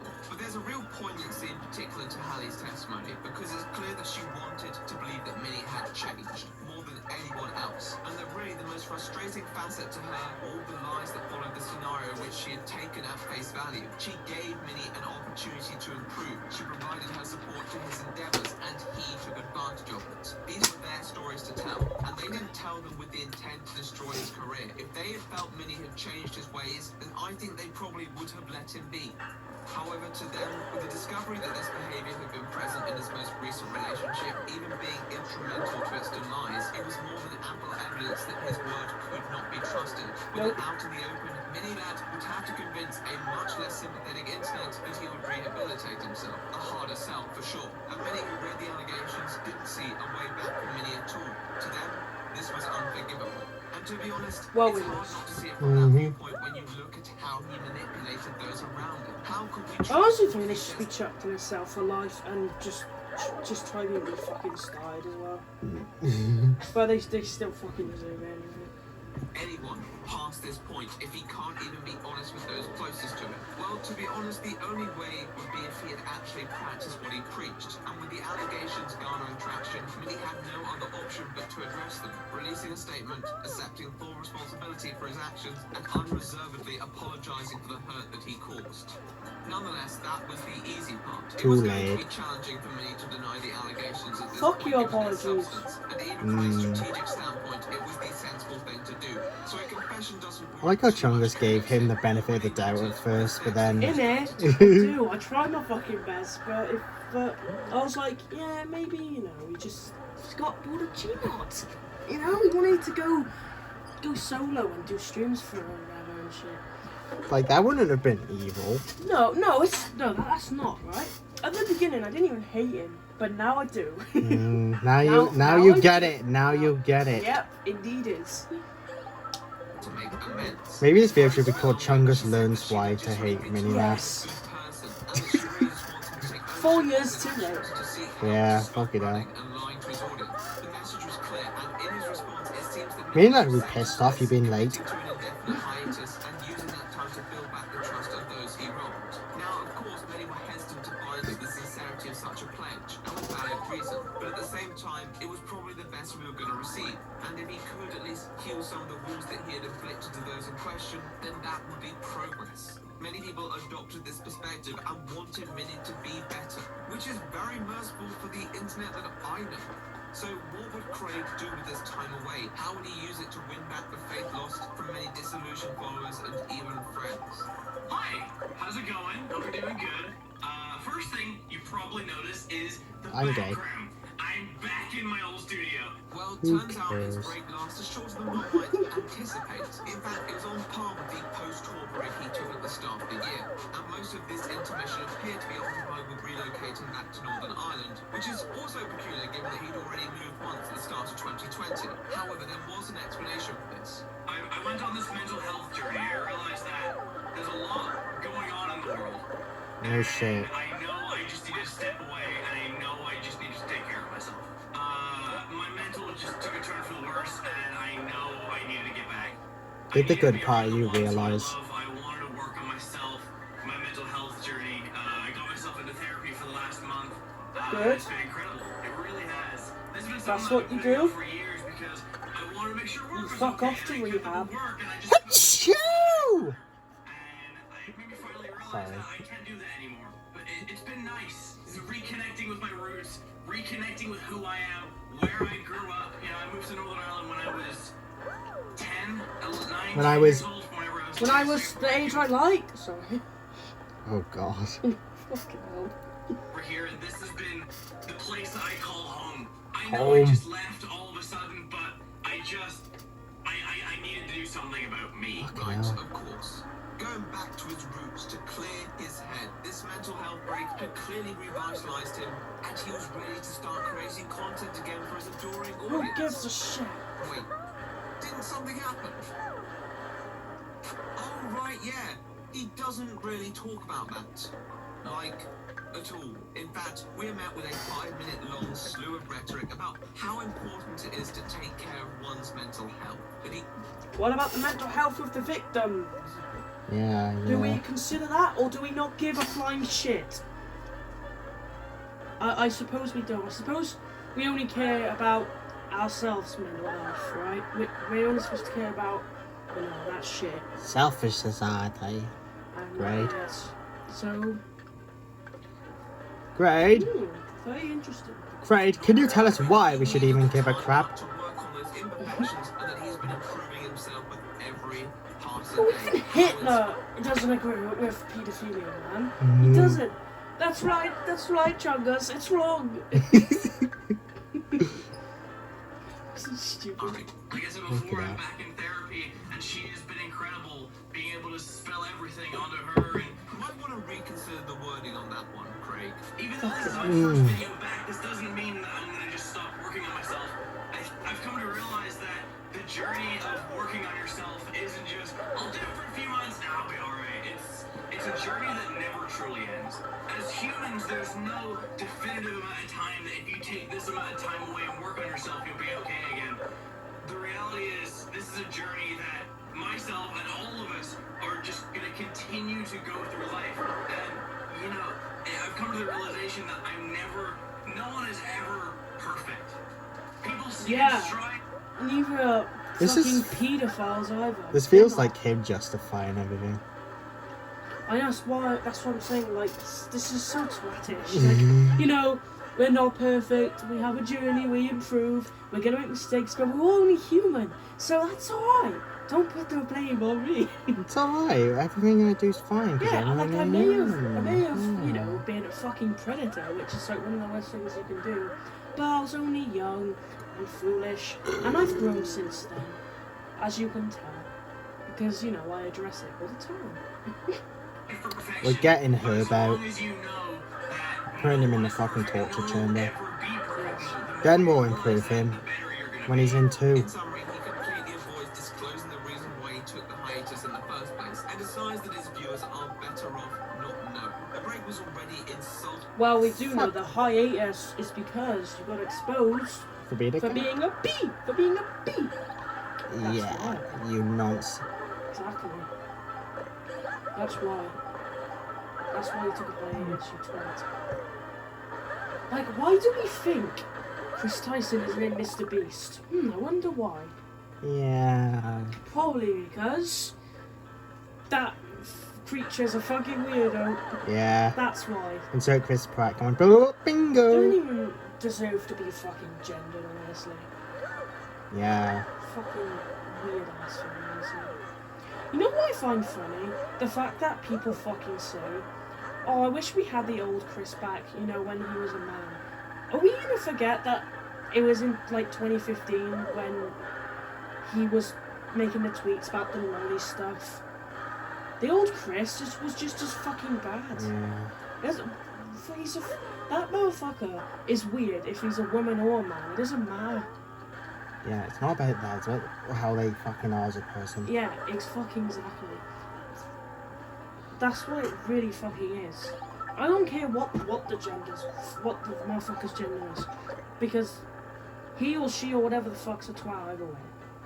Yeah, and I think that's a better way to look at things anyways. Exactly. So, it's just what it is. To be short for someone of his status, he could have afforded to take much more time away from the platform that he had misused. But even if we discount that, the fact that he doesn't even have the humility to be honest with his own audience is more than enough evidence that he hadn't learned from his misconduct. Exactly. He also posted a similar statement to Twitter, which, although Bingo! was less offensive to the fact that his previous apology was also just below the context, still completely Exactly. neglected to address You only did the apology because you had to.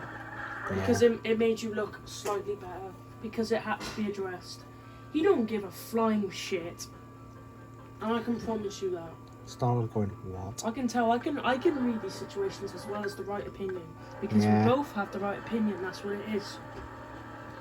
Mini Ladd's like, now, I know that sounds bad, and Starlord blasts him away. any reparations that he had made. Sorry, Ego, you're not as evil, so. It was shady as hell. I did actually get that reference. It would just blow over if he didn't mention specifics. I have receipts, and I'm gonna show them again, like maybe right here, where he was talking to his moderators about how in mod chat people are gonna see that this doesn't matter and it's gonna die. He'll upload in a week.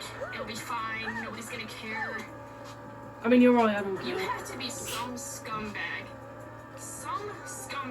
with a high enough ego to think that people in your Discord, moderators who looked up to you, are not gonna share those messages with me. Or just gonna let that slide? No. Well, actually, it seems that's exactly what he expected after chat logs were sent to Halley, in which he states that once people realise that the majority of people don't care or don't know and the brands continue to work with him, it'll all blow over, which is some high-grade arrogance on Mini's front. Much of this is revealed in a video. Look, the police are after Spike. Oh no! Fishy Bookins are out! Oh no, they found his lolly collection. No! He would fucking do it. Nah. No, he just likes big busted anime girls, okay? That are over the age of 18. There's more than one. Oh. And the police are after them all. But they're all over 18. Okay, none of them so- are fishy bookings, okay? It's fine then. Alright. It's not fine.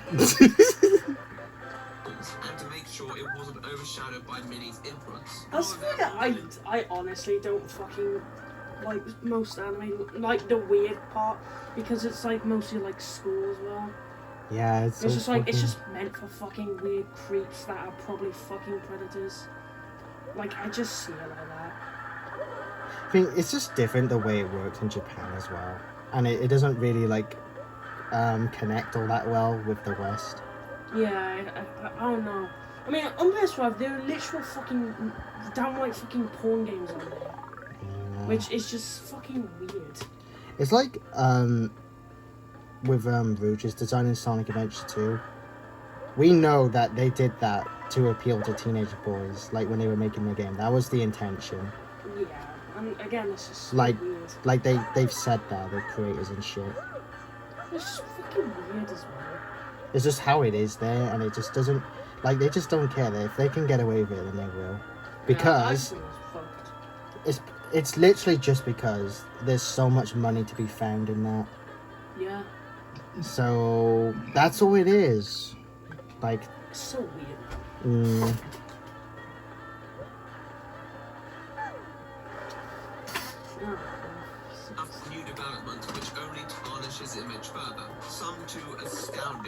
news. She basically was told by Krat to go to Ash, one of the other girls who came out, Ashley Schluck. who dealt with way worse. Jesus Christ, Chuckus. Let's do to tell her about his suicide attempt, to make her feel some sort of pity, and then was saying Suicide to me, card, huh? which you'll see now, just how if Ash ever came up about this, she would be the person who's responsible for killing thousands of people, because of if people found out who he was and fans who count on his videos found out. Okay, it just doesn't take responsibility and just like. You can't reveal that I'm a bad person. Think of all the people who will be sad. Yeah, I mean, I fully understand the type of person he is now after 50 minutes. I completely understand him. And it's quite saddening that he used to, like, you know, play games with other people who are really fucking cool, so it's kind of sucks. Yeah. And Also, that model in Gmod is permanently ruined now. you know what I would absolutely hate? I know this isn't true, but, like, imagine, like, this happens where, like, Vanos and them knew as well. Oh, God. I don't think they did. No. They didn't. But God, that would really disappoint me. That would. That's how I felt with like Mr. Beast as well. I was like, what? You fucking knew? But I'd care more with Vanos because, well, it's Vanos gaming, right? Yeah. That would be a bit more like, oh shit, because watched Vanos for probably like 10 years now. So. Yeah. They More would than kill that, themselves. It is unbelievable the audacity of this man. So many of his leaked DMs didn't paint him as a person who wanted to know what he could do to atone for his actions, but more what he would do if such evidence went public. It doesn't reflect remorse or regret. And Hallie's video once again showed how manipulative his hiatus and return had been. So it's kind of like Homelander threatening to kill the human race if he's exposed as a bad guy. It was a sign of an inflated ego which judged his that should be the thumbnail. Screenshot that. Screenshot that. Screenshot that. We just found a picture of Mini Lad with fucking Mega Mind's forehead. God damn. Honestly, I could. Wait, give me that. What the fuck? This is amazing. Bro. I can fucking.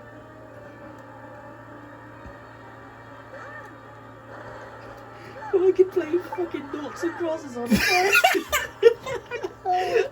No, that should be the thumbnail. You play noughts and crosses on it should be the thumbnail. Because that makes it more unique. Oh my fucking god. That's fucking amazing. Oh my fucking god. Oh my god. Only man needs more God in his life. And Jesus. You fucking love it. You fucking love it.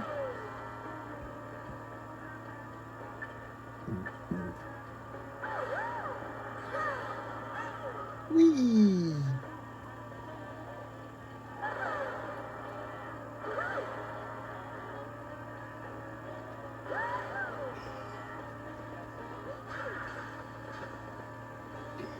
Oh my god, I've just created the best thing ever.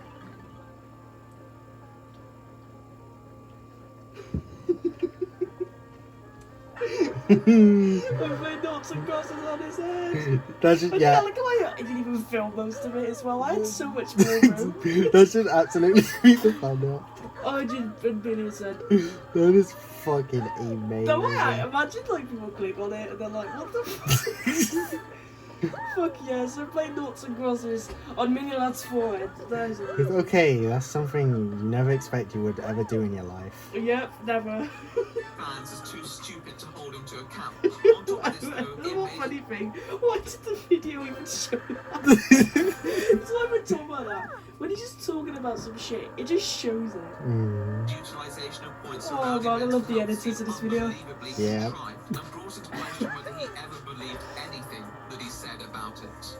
I appreciate every content creator that came out and spoke and just came out and shared my story, because he is getting away with this pretty easily. His viewers, a lot of them do not know what's going on. It's not their faults. Thanks to Hallie's response and other YouTubers covering the situation, publicity of Mini's antics began to amplify. It became quite clear that he wasn't going to distance himself from the incidents like he had hoped, and he may have no other option but to talk about them. But how would he with such damning receipts against him? Well, let's find out. Hi, King Boo. You have no idea what we're watching right now.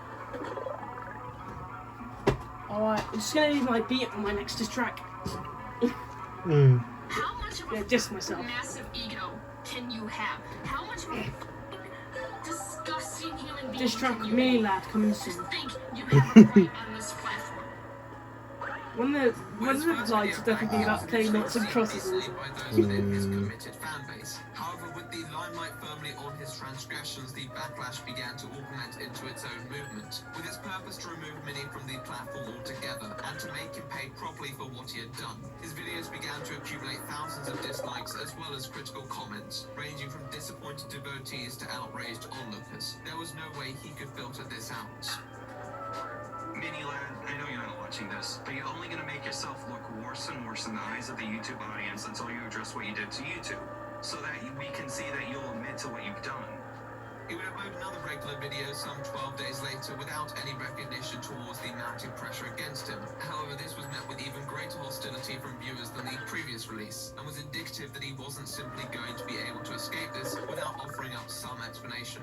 So, come September, there was a new task on the Mini Lad agenda, and that was to clear the air.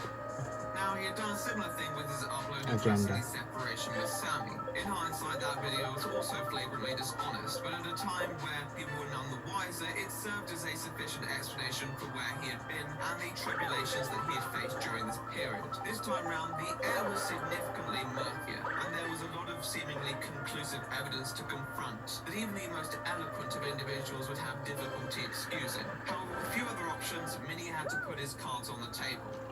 Was he holding all the aces? Well, no. Hey guys, I want to talk about a lot of the stuff that's been going on online lately, whether it's through YouTube or Twitter or places like that. I'm reading a lot of your guys' comments as well, and I wanted to formally address everything. But as well as address everything, I want to talk about a lot of the rumors that are out there and debunk some of them too. The video is 5 minutes long, which is already quite brief given the magnitude of the allegations against him. Okay, sometimes there isn't too much to say, but to be honest, Mini Lad doesn't really say much at all. Now that some time has passed and I've had time to reflect on everything and get a grand scope of everything that's been going on. Yeah, I was trying to think of a script to make myself, look good or whatever, and completely ignore everything. Yeah. Straight. After this all came How out, do I you did know? make a statement on this over my Twitter, but now I think is the correct time to sit down and make a video addressing it. He's quite sly in how he responds to the allegations. Instead of focusing on what may be true or not, he turns his attention to what he believes is false and chooses to, quote, debunk those. Many of these claims not really constituting the essence of the case against him. The first thing that I wanted to talk about with these allegations is I've never physically met them before, nor have I physically abused anybody across the board. I want to make people aware of that because those are serious allegations and I wanted to put those Right, the thing is, right. Obviously, it's worse if you actually did something to someone who was young, but still, texting is still wrong as fuck. Yeah. It still fucking is, because your intention is to get to that point, obviously. So, Yeah. like, if you actually do it, then it's obviously worse. But, like, it's still fucking terrible either way. And Yeah, even pretty much. buying fucking drawings of fucking children drawn in a certain way is also just as fucking weird. And just completely fucked. Like, the fact that that shit even fucking exists. Yeah. Like, what the fuck, man? There's a market for everything out there. The shittiest thing is when the person, like, who draws all them fucking did one on Keemstar's door. That was so fucked. Like, you Yeah. can fucking hate someone, But like, fucking hell. That's going just a little bit too far. Yeah, like, anyone, like, what I hated about that situation is people saying, well, it's Keemstar, he deserves it. Even if you think that, which is wrong, what, does that mean his fucking daughter deserves it as well? Exactly. Christ. Fucking arsehole, is always it. So stupid. No one fucking deserves that. Literally no one. Sometimes it's possible for there to be no good guys. Yeah, so like, I don't, like, I agree that Keemstar is a bit of a dick himself and he's done a lot of shitty things, but honestly, I felt fucking bad for him for that because no Yeah, one, because that's going... yeah, no one else should have to deal with that. No. I'd have to go through living with that. So honestly, Keem's still fucking died somehow, and so fucking fair play. But this is why when the Chris Tyson thing happened, Keemstar was so like pissed. Because like of what it is and all. And I'm pretty sure he was pissed at Mr. Beast as well and all that. Which is pretty fucking valid. That's like a thing where like everyone can agree with Keemstar at that point. Yeah, everyone should. But I hate people just going with, well, he's a cunt anyway, so it's fine for people to draw fucking pictures of his daughter in a certain way. You know, we should do that to someone because they've done shit in the past. It tells me he's a bit of a cunt, but he's not evil. Like, he's not gonna go that far. Yeah, of course not. So, yeah, weirdly enough, Keemstar is more respectable than MINI LADD. Yeah, that is fucking true. I don't give a shit if that's insane. Well, I fucking agree with it, because I honestly just feel bad for him. Even like recently, his like dog died on stream and shit, and then people were saying that he deserved that. Again, this is so fucked up. Like that's so fucking terrible. Like it is, you shouldn't go that far to fight for someone. And I thought I was hateful. That is fucking crazy. I know. People think you fucking hate all the time. Have a look at these fucking people on Twitter who fucking are like, aha, Keemstar's fucking dog died and stuff. Like, Jesus fucking Christ. If I go on Twitter, I'd probably be convinced that most humans need to be in a de-retardation academy. The thing is, right, most people don't even probably believe this shit. It is just to get a reaction and they're just like saying every possible thing. And I don't remember if it was Keemstar who made this point. But if it fucking was, it's completely right. But he said, yeah, I think it was him. He said everyone who gets Twitter should fucking be ID'd. And every Twitter account, they should know who you are. So that if you say something fucked, they know. Yeah. And people under 18 shouldn't even be allowed on Twitter. I'm pretty sure Keemstar said this. And it's actually an amazing point. That I completely fucking agree with. Yeah. And it's just like, people want to talk shit about Keemstar. That's a fucking mature thing to say, so. Yeah. Like, I understand if someone didn't like Keemstar. I'm not like I think he's done a lot of fucked up shit as well. But it's not at this fucking level, mate.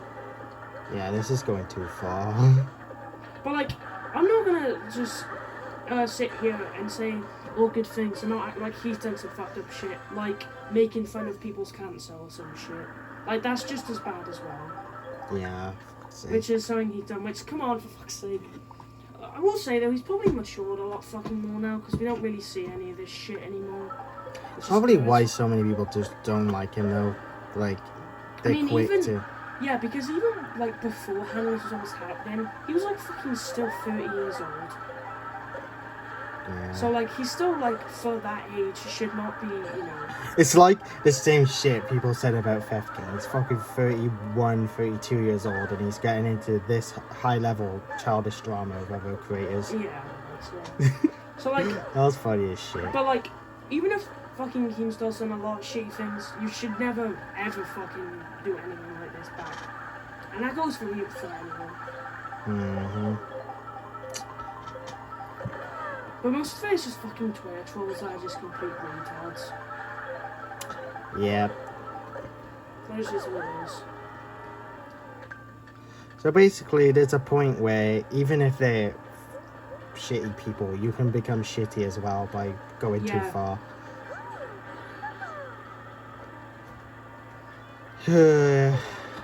Like, even if that fucking ASMR guy was on about did all that shitty thing, like, people were doing this thing that I don't really think was right, and that was kind of like then trolling him and like acting like they donated to him but actually didn't, and would just like do some shit like that, which I don't think is right either.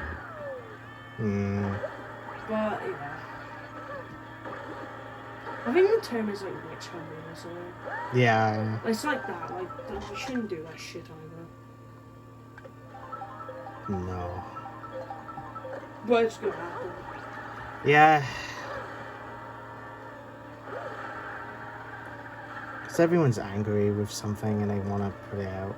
Yeah. Also, it's something genuinely exciting for them at times. That they get to be part of something.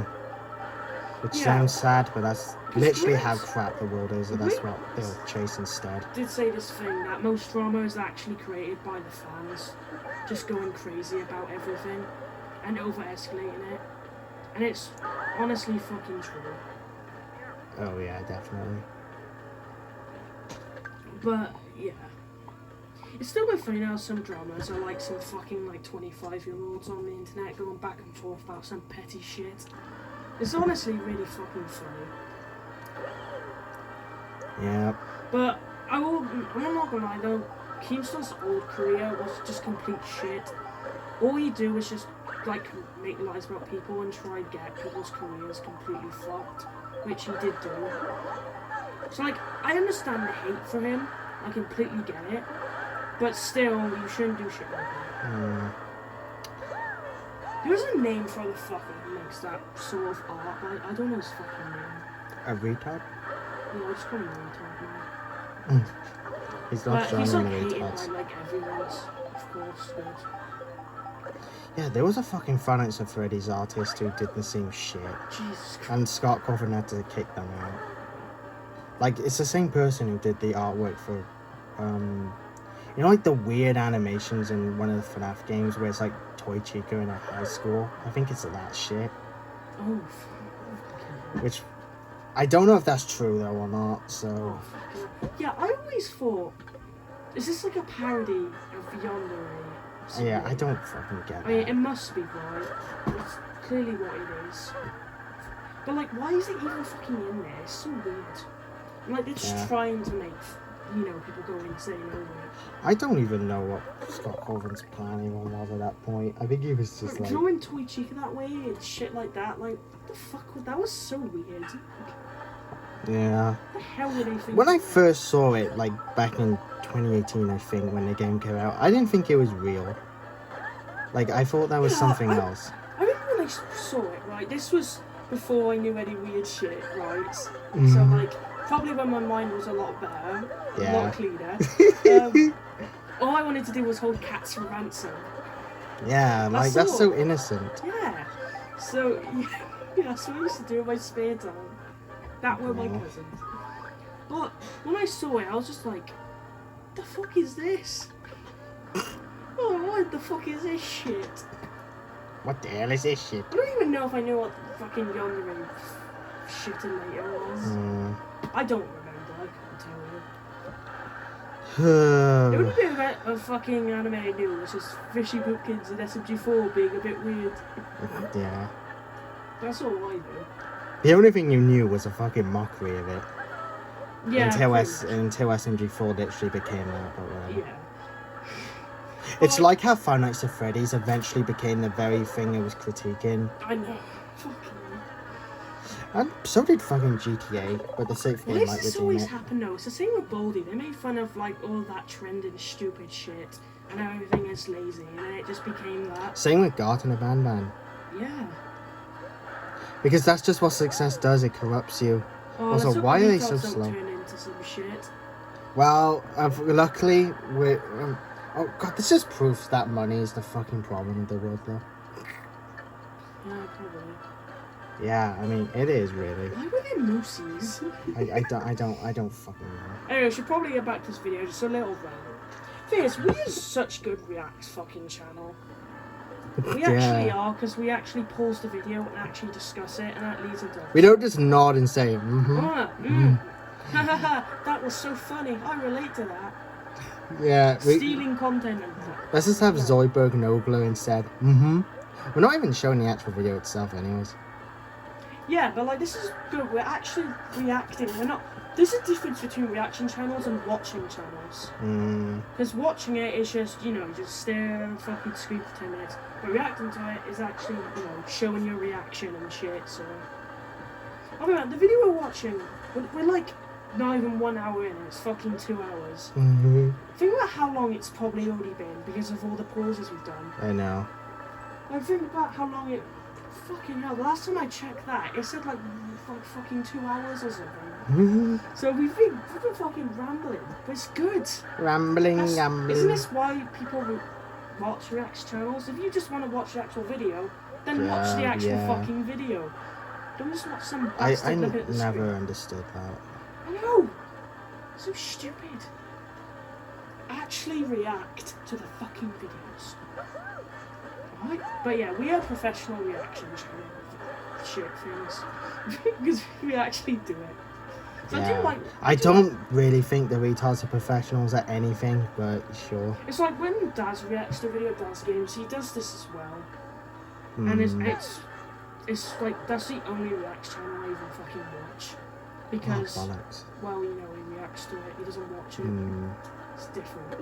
Yeah, back to MINI LADD. Minor admissions here and there, but in some capacities it could be seen as quite a devious play by our miniature man here. He's very selective in what he responds to, and although what he says may well be the truth in these specific circumstances, it's hardly the full picture.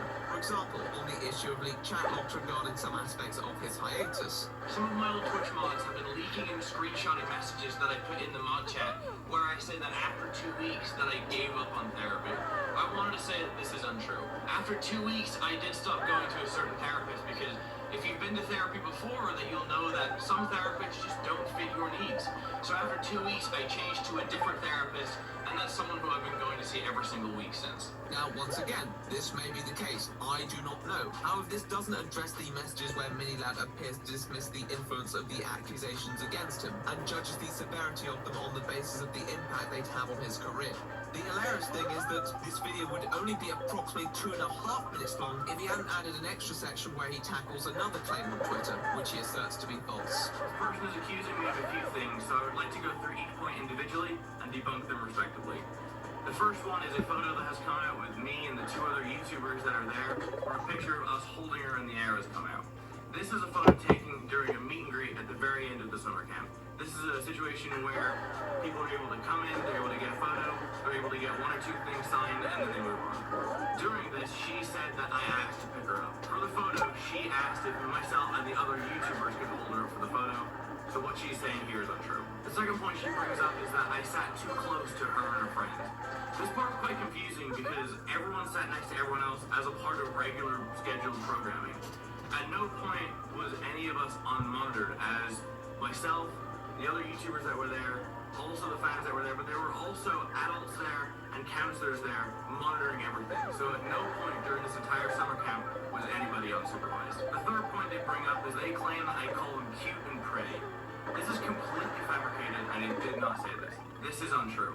Like I said in the previous point, at all times during this camp, we were surrounded by camp workers and counselors to ensure the safety of myself and ensure the safety of them and ensure the safety of everyone else.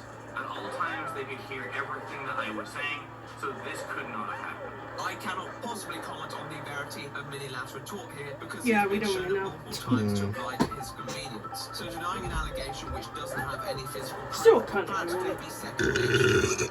However, the incident does give him one last chance to address his malfeasance with Hallie, Ash, and many others as well. The situation where the other 2 people that I said on Twitter was a situation where my behavior was unacceptable. I understand that, and I will continue to strive to do better. A very mature reflection, Minnie. You really outdone yourself there. Cracking introspection. Cracking. Despite this, some people defending him on this point may say, well, MINI LADD did address this in his Twitter. He spent fucking 5 seconds on it. He didn't address it. He said, well, I know I done wrong. I'm gonna improve. That's the positive mindset. Kill yourself. You fucking... You can. You plagiarizing can. But no, I'm joking. Don't kill yourself. For legal reasons. Yeah. For legal reasons. It's only a joke.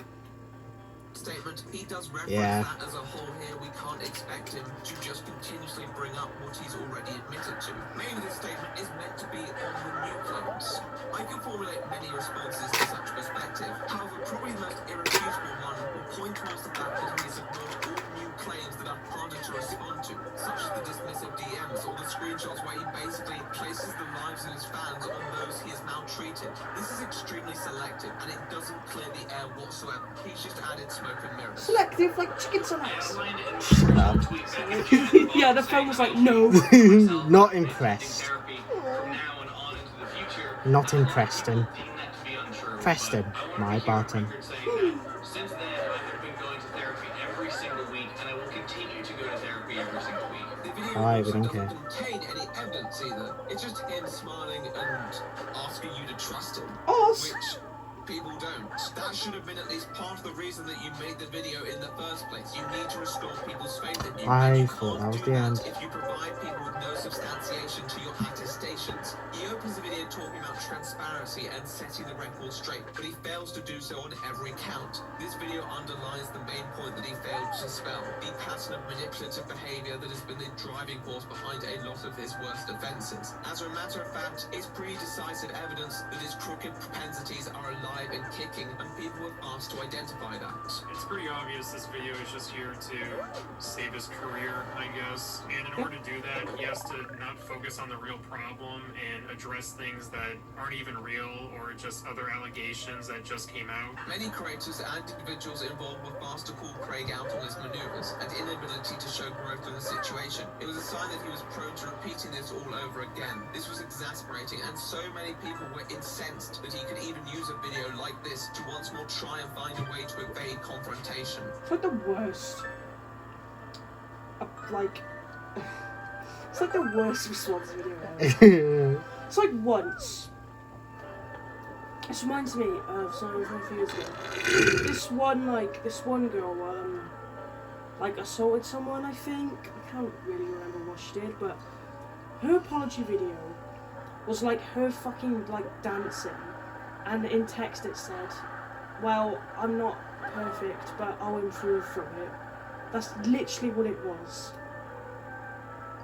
The worst apology video. Wow. ever. What the fuck? Fuck's sake.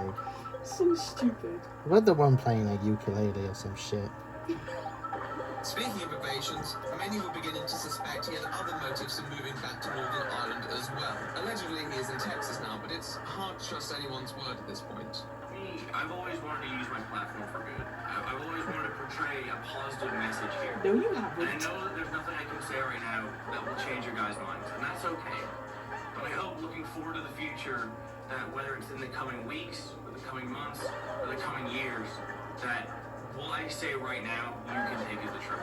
Regardless, a lesson was being Well, that taught. was a bunch of These bullshit. situations would only escalate with every poorly made response you put out. With more and more attention being brought towards his actions, it was clear that Craig was too ignorant or too fragile to actually properly confront what he'd done. And people weren't just going to let him off the hook by rhetorical inertia. So what could MINI LADD do under these circumstances? Well, this is take a where shit. it becomes quite bizarre. You build a century? I don't know. Like JoJo's Bizarre Adventure Bizarre. In certain Yeah. situations, there are no preferable options. But as a person who had been caught in a series of half-truths and outright lies, there was no panacea for Grom's MINI LADD's Bizarre words. Adventure. Yes. Every option had a variety of drawbacks. Nonetheless, after the deluge of ubiquitous condemnation following his I heard clearly condemnation. the smart option would be to leave for a much longer spell and actually use that time to work on himself, or at least pretend to. He has a large subscriber base, and although he had his monetizations complications here and there, he's almost certainly made more than enough to live off. I hope his family will be happy to support him alleviating these glaring infirmities, and if he was actually receiving therapy, then he could take the time out until those results began to show. Nevertheless, he demonstrably had a deep connection to his YouTube channel and wanted to upload again. He wanted this behind him, which wouldn't be possible if he committed to another break. So another option would be to try his luck at addressing the allegations again, this time in a more comprehensive manner. It was Like, actually addressing it? over, but it may curb some of the malaise that had persisted throughout the situation. However, this would only work if he could make a somewhat coherent case for himself. And with the abundance of evidence against him, many were doubtful of his prospects at effectively justifying or even explaining the mentality behind much of his exploits. So out of these two, the first option did still seem more probable. But little did we know there was an option C, which although not impractical, did seem rather foolish, even to someone of MINI LADD's present notoriety. That option would be to resume an upload schedule like nothing had happened at all. Yet, this was the option that MINI exercised. It's been 10 months since the last video. I miss gaming. So that being said, This is what happens though, they just do. I hate when YouTubers just fucking ignore something and just restart, like you plagiarizing gun. Nothing's the matter. Nothing's the matter. Who watches this bastard? I guess no one. No one replied. No one watches it. shall we? Yes, only 8 days. No, after his I go, first shall we? blunder, He uploads a video called Internet's Craziest Gaming Glitches. I'm not sure if Shut this up, apostrophe stupid is an fuck. oversight or a cry for help, Talking but Harry to is not summarize, impressed. in his video, he reacts to the popular subreddit r/gamephysics, imparting r/game, I don't know the Reddit his physics. reactions to the titular bomb. This video appears to have been recorded while he was still in his previous accommodation, and there seems to be a planned release. But regardless of when it was made, the MINI LADD glare was shining through. Okay.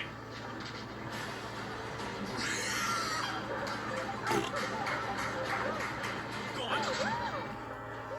Big brain, huge brain. That is. The original video sucks as well.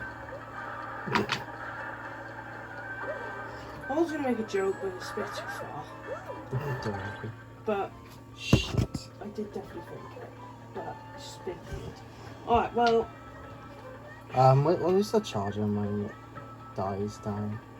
well, my phone's on 80, so alright. I hope it is actually fucking charging. Mine's been charging. Blah. Should tell you. There's no fucking way.